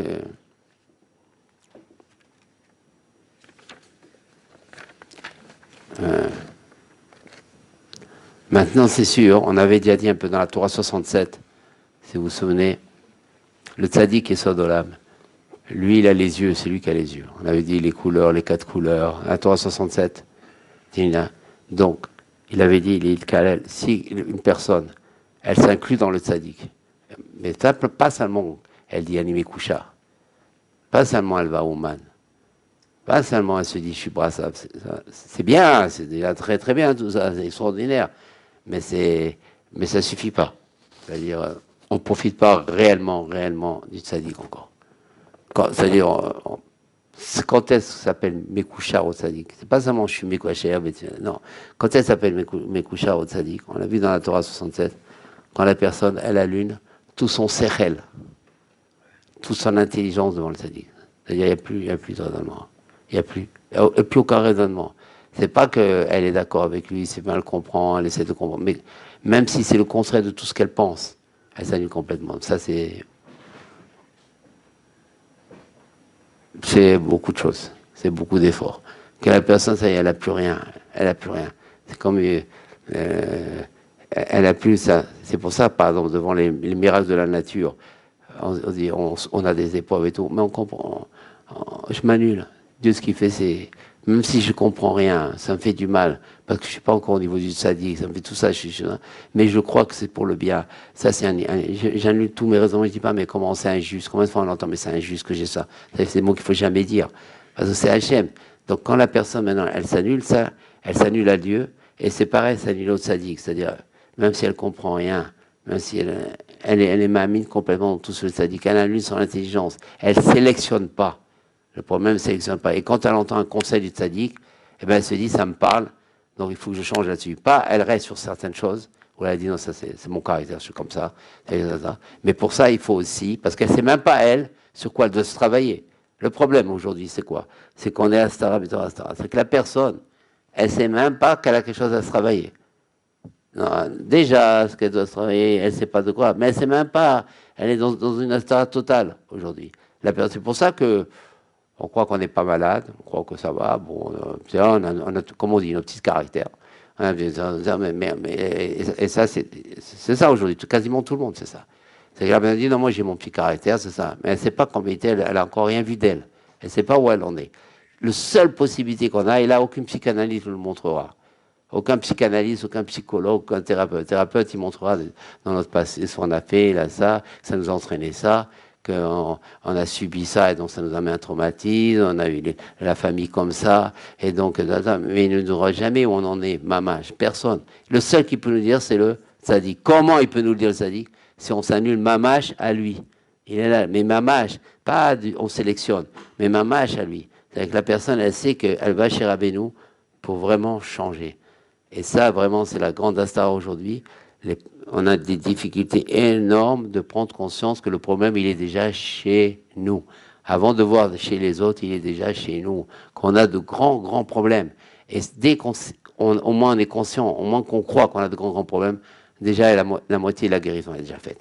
Parce qu'à ce moment-là, le tzaddik va nous donner des yeux. Il va dire, ah, puisque tu crois qu'il y a chez toi des gros problèmes, tu sais que tu veux vraiment changer, tu t'annules à moi, je vois que finalement, tu écoutes ce que je dis, tu sais que c'est moi le émettre, la mytho dans 100%, je dis le sadique, eh ben moi, je vais te prêter mes yeux. Et il nous prête ses yeux. Donc on a une psychanalyse amétite, pas besoin ni de transfert ni de contre-transfert, il va nous montrer à nous où on en est, et là on commence à voir. Et c'est vrai, vrai, vrai, vrai. On voit comment on voit. Il le dit, le critère que tu es avec moi, c'est quand tu commences à voir en toi. Pas quand tu vois chez les autres. Les autres, depuis ta naissance, tu vois chez les autres. Mais c'est quand tu commences à voir en toi. Quand tu commences à voir en toi, tu commences à voir, oh là là, je suis comme ça. Ah, jamais j'aurais cru. Ah, en vérité, c'est que de la gaba. Ah, en vérité, je pense qu'à moi. Ah, en vérité, je l'ai fait pour moi. Ah, on fait faire des ah, ça, c'est le bon, là. Ça commence. Ça veut dire que le tzaddik commence à nous donner les yeux. Quand il commence maintenant à nous donner les yeux, automatiquement, on va voir dans notre vie, c'est divin. On va voir que, évidemment, Hachem, c'est pas pour rien qu'il a fait ça. On va comprendre des choses. Mais ça, il faut passer par le tzaddik. Mais pour ça, il faut tout le tzaddik. C'est-à-dire savoir quand je vais chez le tzaddik, c'est pour avoir des yeux. J'ai pas d'œil. Arrête de dire caractériel. C'est pas caractériel, ça va plus loin que ça. Faut oublier le mot caractériel. Caractériel, ça veut dire, je suis pas fou, je suis normal, mais mon caractère comme tout le monde. C'est ça que ça veut dire. Ouais, tout le monde, ouais, je suis pas un ange, hein, c'est normal. C'est ça, souvent on a vécu dans ce roi-là, dans cette ambiance, dans cette physique, dans cette morale-là. Mais on ne sait pas maintenant qu'on est des malades. Je suis le seul rave, je crois, qui vous dit qu'on est tous malades. Je sais pas. Moi, jamais j'ai entendu dans une yeshiva qu'on était malades. Au contraire, on est des lamdani, on n'est jamais entendu malade. C'est ça. Mais après, quand on comprend, on se dit nous-mêmes on est malades. Alors, les autres, pour eux, ils sont pas malades. Après, on voit qu'ils sont tous malades. Et puis après, on voit aussi chez les autres. Mais d'abord, il faut voir chez nous. Après, on voit aussi chez les autres. Mais d'abord, on peut voir chez l'autre que si on voit chez nous déjà. Donc, s'ils ont pris l'AVDI, la psychanalyse, eux, ils font d'abord une analyse pour pouvoir après voir chez les autres. En vérité, ils l'ont pris de chez nous, tout ça. C'est encore tout ça pareil. C'est une irida, c'est une éfoula, avec quand même des choses vraies dans ce qu'il dit, puisque ça vient de chez nous. Donc, il y a quelque chose de vrai. Qu'ils sont obligés d'abord l'analyse de se faire analyser pour après faire une âme. Mais ça vient d'où? Tout, il faut savoir. Dès qu'il y a un peu de émettre, dès qu'il y a un peu de vrai, ça vient de nous. Tout. Il n'y a pas une écouda tova, comme il dit Rabbeinu dans la Torah, là, dans la 34, il dit Rabbeinu, toutes les nékoudot tovot, tout vient de chez qui? Du tzaddik. Lui, il a toutes les nékoudot tova. Il les a toutes entières. Donc, il n'y a pas une écouda tova qui ne vient pas de lui. On est toujours branché de tzaddik. Dès qu'il y a une écoute tova en nous, dès qu'il y a une qualité, dès qu'il y a quelque chose de bon en nous, malgré, il y a quand même quelque chose de bouffe, ça vient du tzaddik. Parce que c'est lui les Nekoudot Tovot. Tous les Nekoudot Tovot. Et Amalek, il fait l'inverse. La guerre d'Amalek et la guerre d'Amalek, c'est que lui, il trouve les Nekoudot Raot pour nous décourager, pour nous refroidir, pour nous amener à Youch. Ça, c'est Amalek. Amalek, lui, il fait lui trouver une Nekoudara, encore une autre. Il dit, ouais, j'ai ça, j'ai fait ça. Ça, c'est Amalek. Ah oui, mais je suis trop sale. Ça, c'est Amalek. Alors, en même temps, Rabbeinu, il nous fait découvrir, il nous donne des yeux pour voir ce qui n'est pas bon en nous, mais en même temps, il nous donne la force de remonter. Il nous donne des conseils. Il ne donne pas simplement, il nous donne aussi des conseils. Ça, c'est la force. Donc, on ne peut pas combattre Amalek si on ne voit pas ce qui n'est pas bon en nous. Alors, comment on va combattre Amalek quand on va voir aussi qu'il y a des choses bonnes en nous? Mais ça, Amalek, pourquoi il nous décourage, Amalek? Parce qu'il ne nous donne jamais des Nekoudot Tovot. On voit que du pas bon en nous. Donc, Rabbeinu, il vient, et il envoie des Nekoudot Tovot à fond là. Mais non, mais attends, tu as fait ça. Même un peu, c'est bien. Même de bouger le PO, c'est énorme. Maintenant que tu fais un petit effort, tu peux pas le plaisir. Mais maintenant, tu es plus grand maintenant qu'au temps du Harizal. Au temps du Harizal, ils étaient des grands kadosh. Mais là, on est dans une galoute, dans une telle souffrance. Demande un petit effort. C'est plus grand encore que ce que faisaient les élèves du Harizal. Oui, c'est marqué, c'est vrai, c'est dit, c'est pas moi qui l'ai dit ça. Je dis beaucoup de choses, mais pas ça. Ça, c'est pas de moi, ça. Ça veut dire, mamache, ce qu'on fait, le moindre effort qu'on fait, qu'on se lève, on essaie de se lever le matin pour aller au minyan. Même ça, c'est plus grand que ce que faisaient les élèves du Harizal. On ne s'en rend pas compte. Mais ça c'est la guerre contre Amalek. C'est ça, la guerre contre Amalek. Amalek, il vient avec des pseudo-définitions, mais qui sont complètement fausses. Et nous, on tombe dans ça parce que c'est des définitions pseudo-religieuses, à la religion. Mais il n'y a pas le sadique dedans. Dès qu'il y a découragement, il n'y a pas le sadique dedans. C'est qu'il faut savoir. Donc, il n'y a pas Pourim dedans. Donc, c'est Amalek. Amalek. Toute la guerre d'Amalek, c'est ça. De voir tous les coups d'autobot. Donc, c'est ça que nous, on doit... Donc, c'est pour ça que plus on s'aligne le sadique, et c'est pour ça maintenant on comprend pourquoi Pourim est plus grand que Kippour. Parce que Pourim, oui, on avait dit tout à l'heure, qu'est-ce qui va amener le Mashiach? La question qu'on avait demandé, quelle est la lumière du Mashiach? La lumière du Mashiach, il va amener une lumière de notre vie. Il ne va pas amener des choses à cause qu'on croit. Il va amener notre lumière de notre passé. Il va nous éclairer sur notre vie, sur notre quotidien. Il va montrer Dieu comment il est partout. Dieu comment partout il est bon. Comment Dieu il est partout avec nous. Il va nous montrer ça, mais c'est une merveille. Il va pas croire on fait de la Gemara et tout, mais si on n'arrive pas à voir Dieu dans notre vie, c'est le problème. Et ça, ça ne peut pas dire qu'il ne faut pas faire la Gemara. Ce que font les Shivot, Baruch Hashem, grâce à la Gemara, elles ont entretenu le limou. S'il n'y a pas le limou, il n'y a plus rien. Mais comme elles ne sont pas très branchées de sadique, il y a une faille. Il y a une faille. C'est-à-dire, on peut être un mitra ramanamdan et pas suffisamment aimer Dieu. Et c'est pour ça, des fois, des mots, on vous leur dit, des grands tamidères, Ashgara, Agara, ça ne parle pas tellement. Il dit, ah non, moi j'attends l'Ashgara. Il dit, oh, attends, moi je vois tant qu'il n'y a pas l'Ashgara. C'est un rébouilleur pour eux. Comment c'est un rébouilleur? Mais tout c'est Ashgara. Tout c'est ça l'amour de Dieu. Le mot Ashgara, attends, mais c'est l'Ashgara qui va me le dire. Ils ne comprennent pas. Parce que tu as des Gemara, tu as des Shouranao, tu as des Mishnah. Comment tu dis c'est l'Ashgara qui va te dire? Alors que toute la Torah, tout Purim, c'est l'Ashgara. Combien Purim est zappé? Tout Purim, c'est ça, c'est l'Ashgara. Et ça, c'est grâce au Sadiq. On ne peut pas, nous. Et après, il parle d'Amalek, c'est bien, mais tu ne comprends pas Amalek si tu ne sais pas ce que c'est l'Ashgara. Et si tu ne peux pas comprendre Amalek, tu ne connais pas les coups d'autovot. Il dit, on va trouver des coups d'autovot, alors grâce à ça, on va faire tchouva. Ils ne comprennent pas ce que dit Rabbeinu dans la Torah Dan les Kafsrout. C'est pour ça qu'on n'est pas Dan les Kafsrout. C'est quoi Dan les Kafsrout? Je vais trouver une écoute d'autovot sur l'ennemi. Sur celui qui me fait du mal, je vais lui trouver une écoute Tova. C'est très dur pour faire ça. Quelqu'un qui a été cholé, qui a fait du mal, et quand même il faut lui trouver une écoute Tova. Mais ça, c'est que le tzaddik qui peut faire ça.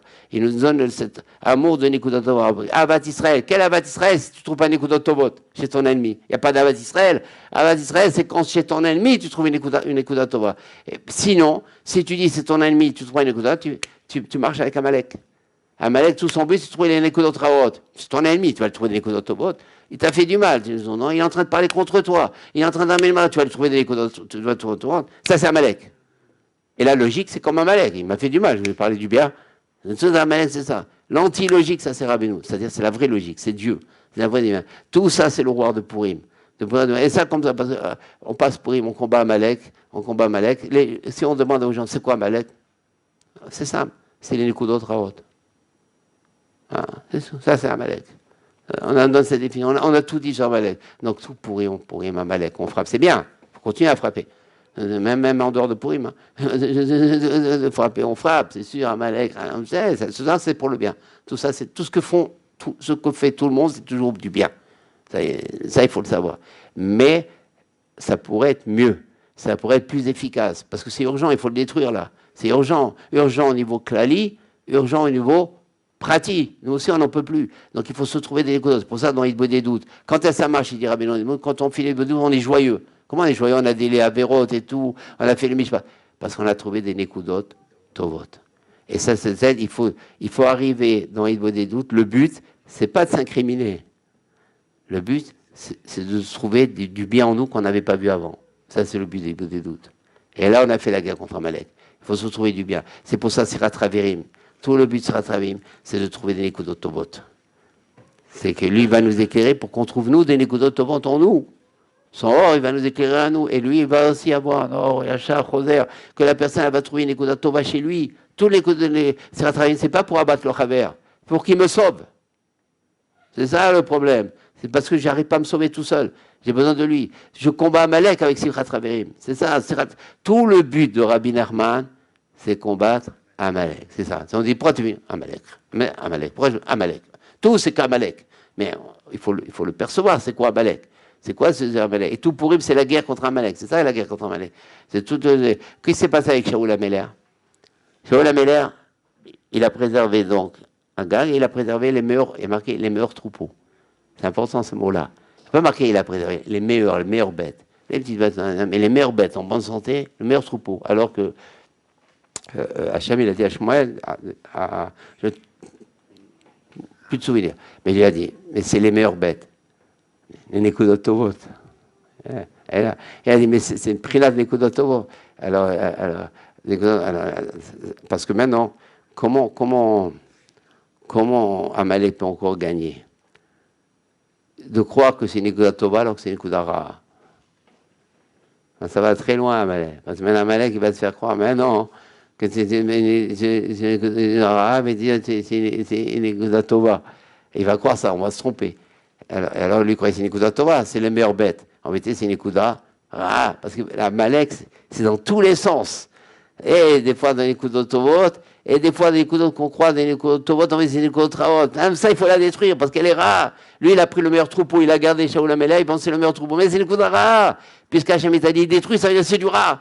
Il faut que tu prennes conscience que tu dois détruire. Ne mets pas ta personnalité, ne mets pas tes hormones à toi. Toi, tu ne sais pas, il faut savoir qu'est-ce qui est rare, il faut ce qui est tova. Donc c'est une guerre de nekudot. Amalek, c'est une guerre de points. Où on va le mettre? On va le mettre dans le Tov, on va le mettre dans le Ra. C'est un combat, c'est une interprétation continuelle, éternelle. Il faut savoir tout ça. C'est une Nekuda Tova, c'est une Nekuda Ra. Tout ça, on l'a grâce au Tzadik. Parce que le Tzadik, comme on voit dans la Medalet, comme ça, j'ai compris là-bas, c'est que le Tzadik, c'est lui l'ensemble de toutes les Nekudot Tovot. C'est pour ça, plus la personne maintenant va s'annuler chez le Tzadik, plus ça va prendre des Nekudot Tovot de lui. C'est pour ça, dans Hitbo des doutes, il y a trois choses. Il y a Sirat Raverim, il y a Etmi Kacher, Tzadik, et il y a les bonnes doutes. C'est tous les coups d'ordre là-bas qu'on parle de ça, justement pour montrer que c'est lui le non, tout ça, c'est un nouveau roi, et c'est ça la guerre contre Amalek. J'ai vu des choses comme ça en vrac, mais c'est chaque chose est. Et puis, il y a aussi une chose, on a dit, vous voulez encore un peu? On l'a dit. On l'a dit. Ouais, maintenant qu'il fait bon et tout. Alors, qu'est-ce qu'on a dit déjà à Purim, avec la grâce de Dieu? Qu'est-ce qu'on a dit à Purim? On a dit que c'est encore spécial, la Megillah. Qu'est-ce qu'elle a encore de particulier dans la Megillah? C'est que les personnages qui sont dans la Megillah, Hachem, parce que qu'est-ce qu'on a dit? Grâce aux jeûnes et aux prières de Mordechai, on a été tout mis à pair. Tout ça, c'est voulu par Hachem. Alors, on va un peu suivre. Si Hachem, il a voulu être tout mis à pair, donc il a amené pour être... Un pair, ça veut dire quoi? Du mal, on passe au bien. Si Hachem, il a voulu faire cette technique-là, de passer du mal au bien, le contraire, l'inversement, plus c'est mal, plus ça sera bien. Hein? Puisqu'on va faire l'inversement. Si on passe sur ce principe, plus c'était mal, plus ça sera bien. Il a fait une catastrophe, Hachem, il a créé une catastrophe. Quelle catastrophe? Comme on l'a déjà dit, Achashverosh s'est habillé en Kohen Gadol, avec les kélim les ompages, c'est la vaisselle au Monoprix, c'est la vaisselle du Beth Amikdash. C'est-à-dire le pire qui peut pire, la désécration la plus grave. La maison d'Hachem, ils ont pillé la maison d'Hachem. C'est la maison d'Hachem, hein, ils ont pris ça, ils ont utilisé, il a mangé ses escargots et ses crocodiles dans des assiettes du Beth Amikdash. Il faut voir que ça, quand on aime Dieu, on commence ça nous fait mal. Mais sinon, là, bah, ça c'est des critères. Mais sinon, on dit, il a fait dans des kilis du Beth Amikdash, c'est pas bien, tout ça. Encore, ça suffit pas. Il faut que ça fait un peu mal. Au moins ça, c'est déjà beaucoup. Un peu, c'est beaucoup. Ça veut dire on aime déjà Dieu. Donc il faut s'imaginer l'horreur de la chose. Il a fait, etc. Et tout ça, comme maintenant, grâce aux Tfilotes et grâce aux jeunes de Mordechai, il a été mis à Père Hachem. Qu'est-ce qu'il a fait Hachem? Que maintenant, à Purim, on rentre dans le Kodesh HaKodashim. On est tous des Kohen Gadol. Et Hachem, il a été mis à Père. Il a dit ça, être mis à Père. Ça veut dire plus c'est grave, et plus c'est meilleur. Et c'est ça, être mis à Père. C'est pour ça, plus le péché il était grave, si on aime Dieu, plus le péché il va être une immense mitzvah. Ça veut dire qu'on va se retrouver, et c'est ça, Balei Tshuva. Le vrai Balei Tshuva, c'est ça. C'est qu'il a réussi à être mis à Père. C'est-à-dire que son grand péché, Balei Tshuva, ça ne suffit pas qu'il demande pardon. Il n'est pas Balei Tshuva Gamour. C'est un Balei Tshuva. Et alors, et c'est quoi le critère qu'il a fait? Le vrai, grand critère que c'est un Balei Tshuva Gamour, c'est quand maintenant la personne, ça y est, elle ne faute plus sur ça, elle ne peut plus fauter sur ça. Elle aime tellement Dieu, c'est pour ça qu'il dit le Rambam, on revient sur le même endroit, avec les mêmes circonstances, les mêmes situations, on peut fauter, et on ne faute pas quand même. Parce que la personne, elle a fait une vraie tchouva. Parce que ça y est, maintenant, c'est cassé la chose. L'amour qu'elle a pour Hachem, il n'y a plus maintenant. Il n'y a plus une possibilité de retomber. Donc quand quelqu'un, par exemple, Réhouven, il a fait une faute, il demande pardon, il refaute encore, ça veut dire que sa tchouva, elle s'est faite par crainte. C'est pas encore la vraie tchouva. Il n'aime pas encore suffisamment Dieu pour éviter de refauter. Si elle évite maintenant de refauter, c'est qu'elle aime Dieu. C'est pour ça qu'il dit le Rambam, et ça s'appelle Balei Tshuva Gamour. Et c'est ça le vrai Balei Tshuva. Donc il aime Dieu, alors celui-là vraiment, tout est. Mais sinon c'est un Balei Tshuva, mais pas Gamour. C'est déjà autre chose, ça n'a plus rien à voir. Mais c'est déjà bien, il y a quand même Balei Tshuva. C'est quelqu'un, par exemple, maintenant, il va manger différemment. Parce que maintenant, il aime Dieu. Donc maintenant, il sait qu'il ne peut pas manger comme ça va jouer dans sa nourriture. Pas seulement maintenant dans la Vera. C'est ce que dit pas le Rambam. Il faut rajouter. Pas seulement qu'il va manger différemment, il va parler différemment, il va avoir un relationnel différemment, il va être moins macpide, moins exigeant, moins intransigeant, il va être plus modeste. Ça veut dire qu'il commence à aimer Dieu. Parce qu'il dit qu'est-ce que moi je suis devant Dieu, devant tout ce qu'il a fait. Ça commence les changements. Mais ça, ce qu'on est en train de se dire, c'est tout le juif. Et ça, c'est tout Purim. Mais quand la personne reste encore insensible à ça, bon, ça lui parle pas, ça veut dire qu'elle a un grand problème. Mais c'est pas grave, du moment qu'elle ressent qu'elle a un grand problème. Parfois, son problème il est tellement grand qu'elle ressent même pas que c'est un problème. Et ça s'appelle Astara, Betor Astara. Et là, ça devient déjà plus difficile. Aniouche aussi, mais là, ça devient plus difficile. Il faut dévoiler les Astarot. C'est une Torah dans Rabbeinu aussi. C'est déjà plus difficile. Par son Limouda Torah, il faut qu'elle, par son Limouda Torah, elle arrive à dévoiler les Astarot pour qu'elle sorte de Astara chez Betor Astara. Tout ça, c'est d'écouter Moran. Mais ça veut dire que là, ça devient plus difficile. Il faut que la personne arrête, élimine, détruise, effrite son insensibilité. L'insensibilité, c'est Amalek. Égal refroidissement, égal frigidaire, égal congélateur. C'est ça, l'insensibilité. C'est ça. Et là, yesh iouche. Et là, yesh iouche. Et si la personne a ça, c'est encore pas grave. Rien n'est jamais grave. Si la personne est pris Hachem, me fait en prendre conscience, et même ça, elle peut encore s'en sortir par son limoud, il y a des écoutes morales là-dessus, elle peut encore s'en sortir. Mais si elle reste dans son astara, Betor Astara, c'est fini. C'est fini. Tout ce qu'elle fait, elle est mitzvot, elle est Betor Astara. C'est dommage. C'est dommage. C'est une destruction personnelle. La personne elle doit quitter son insensibilité. Elle doit. Et la première chose, se remettre en question. Comment savoir où j'en suis? Où j'en suis? Quand on va dans les comptes, où suis-je? Quand c'est marqué dans les comptes. Mais où suis-je? C'est une phrase énorme, ça, que Rabbi lui met dans les comptes. Où suis-je? La personne commence à ouvrir les yeux. Ça y est. Elle commence à... Vous jouez comme ça. Elle peut retomber. Elle retombe. Mais au moins, à chaque fois, ça, après Dieu, il va l'aider. Elle retombera, ça veut dire encore sa tchouva, elle n'a pas faite encore avec amour. Quand on retombe, ça veut dire qu'on n'aime pas encore assez Dieu. C'est ça.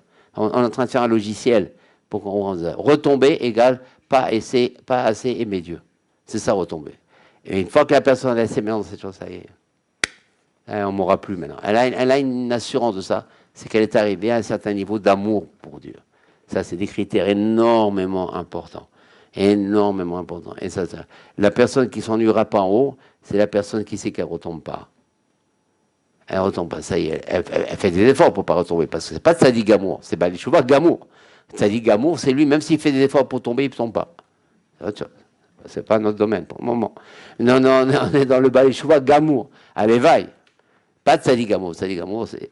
Non, on est dans le Baal Teshuva Gamour. Baal Teshuva Gamour, ça veut dire, en faisant des efforts, on ne retombe pas. C'est une merveille. Ne pas retomber, ça veut dire on aime Dieu. Et tout ça, c'est Pourim, tout ça, c'est roi.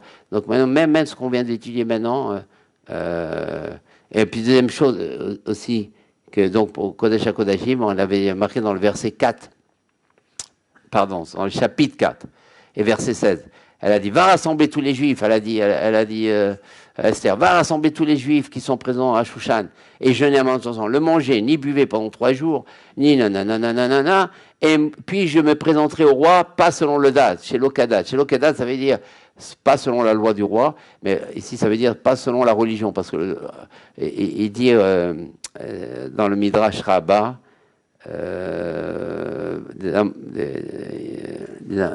les premiers Amoraïm, les premiers Amoraïm, ils disent au nom de Rabbi Yochanan, il dit comme ça au nom de Rabbi Yochanan. À chaque fois que dans la Megillah, il y a marqué Meler Arashverosh, c'est Arashverosh. Mais quand il y a marqué dans la Gala Meler, ça peut être Arashverosh, ça peut être Hachem. Donc maintenant, elle a dit maintenant, je vais aller chez l'Okedat, je vais aller chez le Meler. Elle n'a pas dit Arashverosh. Je me présenterai au roi. Elle n'a pas dit le mot Arashverosh. Donc selon Rabbi Yochanan, qui dit que quand dans la Gala il y a marqué Meler, ça peut être Arashverosh, mais ça peut être aussi Meler, Hachem. Donc quand maintenant Esther, elle a dit, ah bon, puisque tu insistes tellement, Mordechai, jeûner 3 jours, jeûner 3 nuits, et moi, je vais aller chez le roi sans permission. Chez l'Okedat, ça veut dire sans permission. Pas selon comment le date. Le date, c'est aussi la religion, sans la permission. Il y a marqué Meler, il n'y a pas marqué Meler, Arashverosh. Donc d'après Rabbi Yochanan, ça peut être Arashverosh, ça peut être quoi aussi Hachem. Donc puisque ça peut être aussi Hachem, donc quand elle a dit maintenant Esther, je vais chez le roi sans permission, ça veut dire moi maintenant je vais chez Hachem dans le Kodesh HaKodashim sans permission. Normalement qui va dans le Kodesh HaKodashim, c'est le Kohen Gadol. Et une fois dans l'année, c'est pas pour Purim. La seule fois qu'il va, c'est à Kippour. Le fait maintenant qu'elle a fait ça, Hachem il a fait que quoi maintenant? Que nous, à Purim, on va dans le Kodesh HaKodashim. Le jour de Purim, on est tous des Kohen Gadol. Parce que chez l'Okedat, ça veut dire, bien que normalement, on va dans le Kodesh uniquement Kohen Gadol, et uniquement quand à Kippour. Mais puisque Esther, elle a fait chez l'Okedat, elle a dit Meler, elle n'a pas dit Meler à Arashverosh. Ça inclut également quoi? Hachem. Ça veut dire, nous maintenant, on peut aller à Purim, on va chez Hachem directement. C'est pour ça qu'on fait le pardon. Pour ça, Purim est énormément important. Quand on danse à Purim, quand on boit, on fait les conseils, quand on a fait Mishlar Manot, quand on a fait bien, on a bien fait la Megillah, on a essayé d'entendre tous les mots, on n'a pas essayé de rater tous les mots dans la Megillah, on a dit à l'Anissim, tout ça. Plus on fait bien Purim, et plus on est Mahamid des affaires de Purim, et plus on rentre dans le Kodesh HaKodashim, on se pardonne. Et ça, c'est sûr que dans l'année, ça va influencer énormément. On va ressentir Hachem. Et ça, c'est la merveille, comment Hachem il aimait à Père et comment on voit dans des choses, une histoire, on va éviter le Kodesh HaKodashim, on voit que maintenant nous on rend la bonté d'Hachem. Mais ça, tout ça, ça passe par qui? Par le Tzadik. Tout ça, ça passe que par le Tzadik. Le Tzadik, c'est lui qui nous dévoile toutes ces choses-là et qui nous montre tout ça. C'est lui qui a tous les Nikudot Tovot. C'est lui parce que l'autant du Beth Amidash, c'était lui. Donc pour terminer, c'est pour ça maintenant on comprend pourquoi ils ont fait Tchouva avec amour, parce qu'ils ont vu la grandeur d'Hachem, ils ont vu comment est Hachem. Donc eux, ils ont amené l'amour de la tchouva, l'amour dans la tchouva, dans ce monde. Parce que sinon, on était cuit, on était dans une irida. Il y a eu tout ce qu'il y a eu dans le repas, les avérotes les plus grandes, il y a eu dans le repas. En plus, ils ont, un peu avant, quelques années avant, ils se sont prosternés devant l'idolâtrie. Donc ils ont fait que les choses les pires, les pires, les pires, les pires. Donc, là, ils étaient dans un niveau extrêmement bas. Hein. Extrêmement bas, extrêmement bas. Donc là, à un moment, il n'y avait quel amour de Dieu, il n'y avait plus rien. Hachem, il leur a envoyé, Eniouch, il a envoyé un tzaddik, une histoire de Purim, pour justement, il revient dans l'amour de Dieu. Quand on revient dans l'amour de Dieu, on est infaillible. On revient. Et c'est pour ça qu'ils ont fait une chouva avec amour, et ainsi de suite, ainsi de suite. Et c'est pour ça aussi, Purim et prépare ça. Bon, on peut pas, il y a encore des choses à dire. Le temps est un peu tard maintenant. Et, et à chaque fois, par exemple, quelqu'un dit ah mais ça vient d'Hachem, mais non j'ai compris pourquoi. Ah mais non là se rend compte et tout. Automatiquement, comme on a dit, Finamtaka, il enlève des dynimes. Plus on parle de Dieu, plus on voit Dieu, plus on comprend Dieu. C'est pour ça Rabbi Nathan, il s'en est voulu que pendant un certain temps, il n'avait pas raconté les petites histoires avec Rabbi Nachman. Il croyait que c'était pas. Oui, c'est pas important. Lui, il fallait, comme c'était un immense lamdan, il y avait encore ce côté. Il n'est pas parti d'un seul coup, hein, Rabbi Nathan. Un lamdan, ça part pas. Non, il faut garder la lamdanout. Mais après, un côté lamdan dans la vie. Alors, le Rabbi Nathan, au début, c'est pas une Gemara.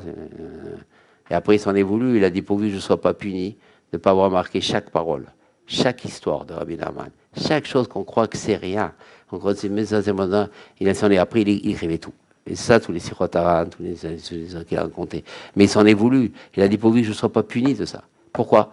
Parce que c'est le dévoilement d'Hachem, c'est toute l'âme tacote. Et plein de juifs peuvent être sauvés rien que grâce à ça. Plein de pogroms on peut éviter grâce à ça. Plein d'autres affaires on peut grâcer. Plus on fait régner Hachem, plus on dévoile Hachem, plus on parle d'Hachem, puis c'est des douceurs qui arrivent, des amtakot, des géoulots, des délivrances. C'est comme on dit, la délivrance elle est dans notre bouche. Il suffit de parler. Ah, ça se rend compte quand Hachem il est grand. Maintenant j'ai compris. Ça c'est énorme. On croit que c'est des phrases de grand-mère. Hachem il est grand. Non, les religieux disent jamais Hachem il est grand. C'est que les grands-mères ils disent ça. Dieu il est grand. On ne le dit plus. Plus on étudie, moins on le dit. Alors qu'on croyait que c'est des phrases de grand-mère. Non, ils disent comme ça. Dieu il est grand, mon fils. Bien qu'il le disait avec une autre interprétation. Mais disons-moi la phrase. Non, on ne dit même plus Dieu est grand. Non, on ne dit plus. Alors que c'est le plus grand qu'on peut dire. Dieu, il est grand. Parce que la grandeur de Dieu, c'est sa bonté. Donc automatiquement, c'est l'âge grand. On ne dit plus Dieu est grand. On ne sait plus dire. Mais ça, c'est des phrases qui sont perdues, ça. Mais c'est les vraies phrases, c'est ça. Ce n'est pas des grosses philosophiques. Dieu est grand. Il faut arriver à le dire. Dieu, il est grand. À chaque fois, on essaie de trouver un moyen pour dire Dieu est grand. Il faut le dire. C'est ça l'amour, c'est ça la reconnaissance, c'est ça la prise de conscience. Et c'est ça Purim, et c'est ça Breslev, et c'est ça aimer. Et ça, puis aussi,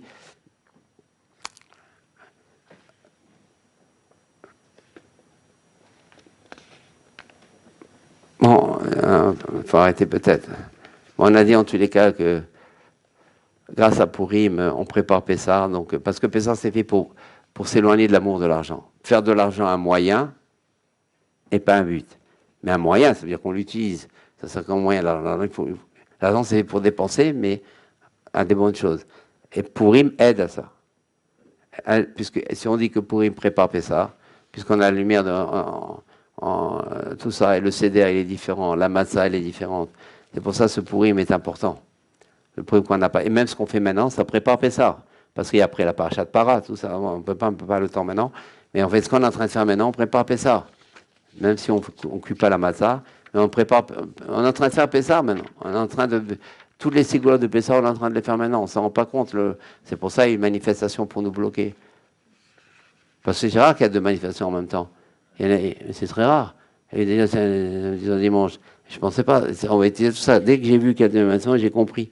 Mais moi, à un moment donné, je viens à Io. J'ai dit peut-être on n'arrivera pas à l'heure. Donc peut-être il faut aller parce qu'on était vraiment bloqués. Vraiment, je bloquais. C'était la République, ça est là. C'est une catastrophe.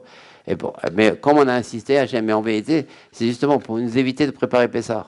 Tout ça, c'est Amalek. Pour nous refroidir. Par exemple, on se dit, il y a une manifestation, est-ce qu'on va y arriver? Safek, Gematria, Amalek, c'est ça un Safek. Un Safek, c'est pas des choses forcément. Est-ce qu'on va y arriver? Il y a un blocage. Enfin, ça, c'est Dieu dans la nature. Dieu, une manifestation, elle est là pour que tu sortes d'Amalek, pour que tu combattes Amalek. Tout ce que fait Hachem, tout, même les gilets jaunes, tout, on ne dit pas les gilets jaunes, ça ne nous concerne pas, tout nous concerne. Un Torah dans Rabbeinu, on dit le monde il a été créé pour moi, on doit se soucier du monde. C'est ça que ça veut dire. Donc les gilets jaunes, c'est pas du hasard. Tous les gilets jaunes, c'est pourquoi? Pour que tu aimes Dieu. Il faut arriver à comprendre. C'est pour que tu aimes Dieu. C'est pas tellement difficile à comprendre. En tous les cas, c'est ça. Tous les, par exemple, il y a une manifestation maintenant, on ne sait pas, on va y aller. Moi, je ne laisse pas le cours. Même bien, on ne se décourage pas. Bien qu'il y ait un découragement au début, on se dit, mais non, ça s'appelle aimer Dieu. Aimer Dieu, tout ce qui est fait, c'est pour aimer Dieu. Et puis, pour prier pour le monde, puisqu'on doit, on doit s'occuper du monde. C'est maintenant, pardon, pas du réchauffement. Du réchauffement climatique et tout ça. On ne doit pas dire oh, ça ne nous concerne pas. Comment ça ne nous concerne pas ça nous concerne nous plus qu'à tout le monde. Mais pas faire ce qu'ils font eux pour combattre. Mais ça nous concerne plus que tout le monde, puisque le monde a été pris au nom. Il est marqué Rabbeinu dans la Torah, il dit on doit se soucier du monde. On doit se et ça, c'est ça. Et si on aime le monde, on aime Dieu aussi. Parce que c'est Dieu qui a créé le monde. Dieu, il a créé le monde, tu ne vas pas aimer le monde. On est en train de te dire, il y a le réchauffement. Tu dis, ça ne m'intéresse pas. Mais c'est Dieu qui a créé le monde. Ça ne t'intéresse pas, ça veut dire que tu n'aimes pas Dieu. Vous voyez comment ça va, Amalek? Vous voyez, Amalek, se détourner du problème du réchauffement climatique, ça veut dire que tu vas avec Amalek. Comment? Dieu, il a créé le monde, il a créé 26 mondes, il les a détruits pour arriver à ce monde-là. Et bien tu dis, mais attends, c'est vrai, c'est scientifique, il se réchauffe. Tu vois pas les glaciers qui sont en train de venir. Tu dis, non, mais c'est pas marqué dans la Torah. Bien sûr, c'est marqué, tout est marqué. C'est tout que tu vois pas, non, si ça t'indiffère, ça veut dire que tu n'aimes pas Dieu. Les scientifiques sont venus, même eux, ils sont venus pour que tu aimes Dieu. Ça, c'est pour rime. Ça, c'est combattre Amalek. Et après, comment? Déjà, on prie pour que le monde tienne, on prie pour qu'on trouve. Déjà, au moins une prière sur le changement climatique. Mais pas dire, ça ne m'intéresse pas. Si ça ne t'intéresse pas, tu n'aimes pas Dieu. Vous voyez comment Amalek, il se déguise dans des choses inimaginables. On s'arrête là, on aime Dieu.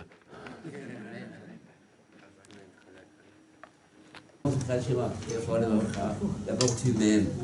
Quand tu m'aimes, le moins petit effort que tu fais, pour moi, c'est extraordinaire. Si tu m'aimes pas, même des grands efforts, pour ça, il dit Rabbeinu un peu, c'est bien, mais si tu l'aimes, c'est pour ça il va plus loin, Rabbeinu. Il y a marqué dans la Gemara, quand quelqu'un il n'a pas pu aller au minyan de force, il était malade, il y avait une petite grippe, non, c'est pas. Il était fait. Il n'a pas allé au minyan. Quand il y a un cas de force majeure, il ne va pas être plus, il est faible. Alors il dit, puisqu'il a voulu, l'agma dit, non, l'agma dit, mais puisqu'il a voulu aller au minyan, c'est comme s'il était au minyan. Il a voulu, parce qu'Hachem, il considère qu'ils n'ont pas un désir positif comme ça, c'est chez les juifs, pas chez les non-juifs. Ils ont tout chez les juifs comme ça. Maintenant, Rabbi Nachman dit, ouais, mais attention quand tu lis l'agma. Il a marqué, celui qui a voulu aller au minyan, il n'a pas pu, c'est comme. Il n'a pas dit, il est allé au minyan, il est considéré comme. C'est comme. Et c'est pas mamage. C'est quand même pas mamage. C'est-à-dire, c'est comme, tu as voulu quand même, c'est comme. Et finalement, même si tu as voulu quand même, c'est déjà pas mal. Pour ça, on dit c'est comme. Hachem, il considère tu as un amour pour lui. Mais finalement, tu n'as quand même pas été.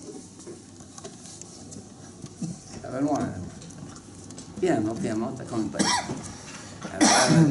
C'est-à-dire, c'est comme par exemple dans un rendez-vous avec quelqu'un, il dit je viens d'empêchement, il y a eu de la circulation chez moi. Finalement, tu n'es quand même pas venu. Et l'amour, il y a l'acte. T'es là. Finalement, tu n'es quand même pas venu. C'est comme pour Romain, il avait dit à quelqu'un qui n'a pas pu venir pour faire le baïd, je ne sais plus quoi, etc. Alors il lui a crié. Alors il y avait plusieurs Rabbi Nafsali, il a dit, mais quoi ça, il a dit, mais Rabbi, il y a un problème, c'est pas ça. Il a dit, qu'est-ce qu'il parle? Il ne fait rentrer aucune excuse. L'amour, c'est l'amour. T'es avec moi ou t'es pas avec moi? T'es avec moi, commence pas avec les, comment on dit, des patins. C'est vrai que c'est pas ça. C'est ça, des patins. Des patins, ça veut dire des excuses qui sont plus ou moins valables. La personne, elle est faible. La Gemara, quand même, elle dit, et Rabbeinu qui fait ce qu'il nous dans la Gemara. Donc, quand on lit la Gemara, on croit que ça y est. On a été à la chute, ça, on a répondu Amen, Kati, Chouki, Bouchard, on a posterné, on est rentré par la maison. Comme ça, on compte la Gemara, on croit qu'on a été, on est revenu, on est venu une heure plus tard. Comme ça, dans la Gemara, il croit comme ça. Viens Rabbeinu, il dit non, t'es resté chez toi, t'es resté dans ton lit, t'as pas bougé, t'as pas quitté la porte, t'as pas mis le pied sur le paillasson, t'es quand même resté, parce que quand même, t'es pas sorti.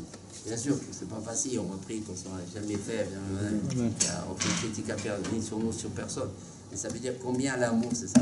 T'es pas là, finalement, t'es pas là. Ah, mais il y a eu un problème, le truc, les voitures, comme par exemple la manifestation. Finalement, t'es pas venu. Finalement, t'es pas là. Ah, il y a eu une faiblesse entre un Bilboul, Amalek, il a commencé. Finalement, on était 7 dans la voiture aussi, c'est avec Amalek. Il était là, et il a commencé Bilbou. En plus, on voyait des policiers, puis Amalek qui grossissait. On voyait des cars et des cars et des cars. C'est ça, on a commencé à téléphoner, effrayant, en disant voilà, on ne sait pas, on est bloqué, etc. Même moi, je vous dis la vérité. Je dis à Igal, je ne sais pas, apparemment. Amalek a commencé aussi à travailler, à me caresser. Donc, j'ai dit, je sais pas, c'est vrai, je dis la vérité, je ne veux pas le dire. Et ça, c'est du Amalek. Et pourquoi il y a eu tout ça? Parce qu'il allait y avoir secours là-dessus. Donc automatiquement, on est attaqué avant. C'est toujours comme ça. Pour après avoir comment on est attaqué, en réalité, c'est notre voir. Parce que maintenant, on voit comment Amalek, il attaque joliment. Je ne vais pas vous faire attendre pour rien. Comme on dit là, avec la politesse, l'éducation à la française. Et donc, on voit comme ça. Mais tout ça, on va essayer du gros Amalek. Dès qu'il y a refroidissement, dès qu'il y a excès de politesse, dès qu'il y a excès de... C'est Amalek. Trop excès de savoir-vivre. Amalek. On se soucie trop de l'autre. Amalek. Finalement, tu n'es pas là. Tu m'aimes, tu m'adores, mais tu n'es pas là. Tous les jours, tu me dis tu m'aimes, mais tu n'es pas là. Ça est le problème. Aimer, ça veut dire tu es là. Tu es là quand j'ai besoin. Tu es là quand c'est... C'est pour ça, on dit c'est quoi un Tamid Racham? C'est pas seulement quelqu'un qui a pris la Torah chez Balpé. Un Tamid Racham, c'est celui qui a été chamash du Rav, qui est tout le temps avec lui. Parce qu'il a vu comment on agit, comment chaque chose, comment pas de bilbouli, comment on tranche. Ça, on apprend grâce au tzaddik Rabbeinu qui nous donne des yeux. Et grâce à lui, on arrive peu à peu à voir clair. Et je suis sûr que ce soir, on voit déjà plus clair. Il y a un Kaddish,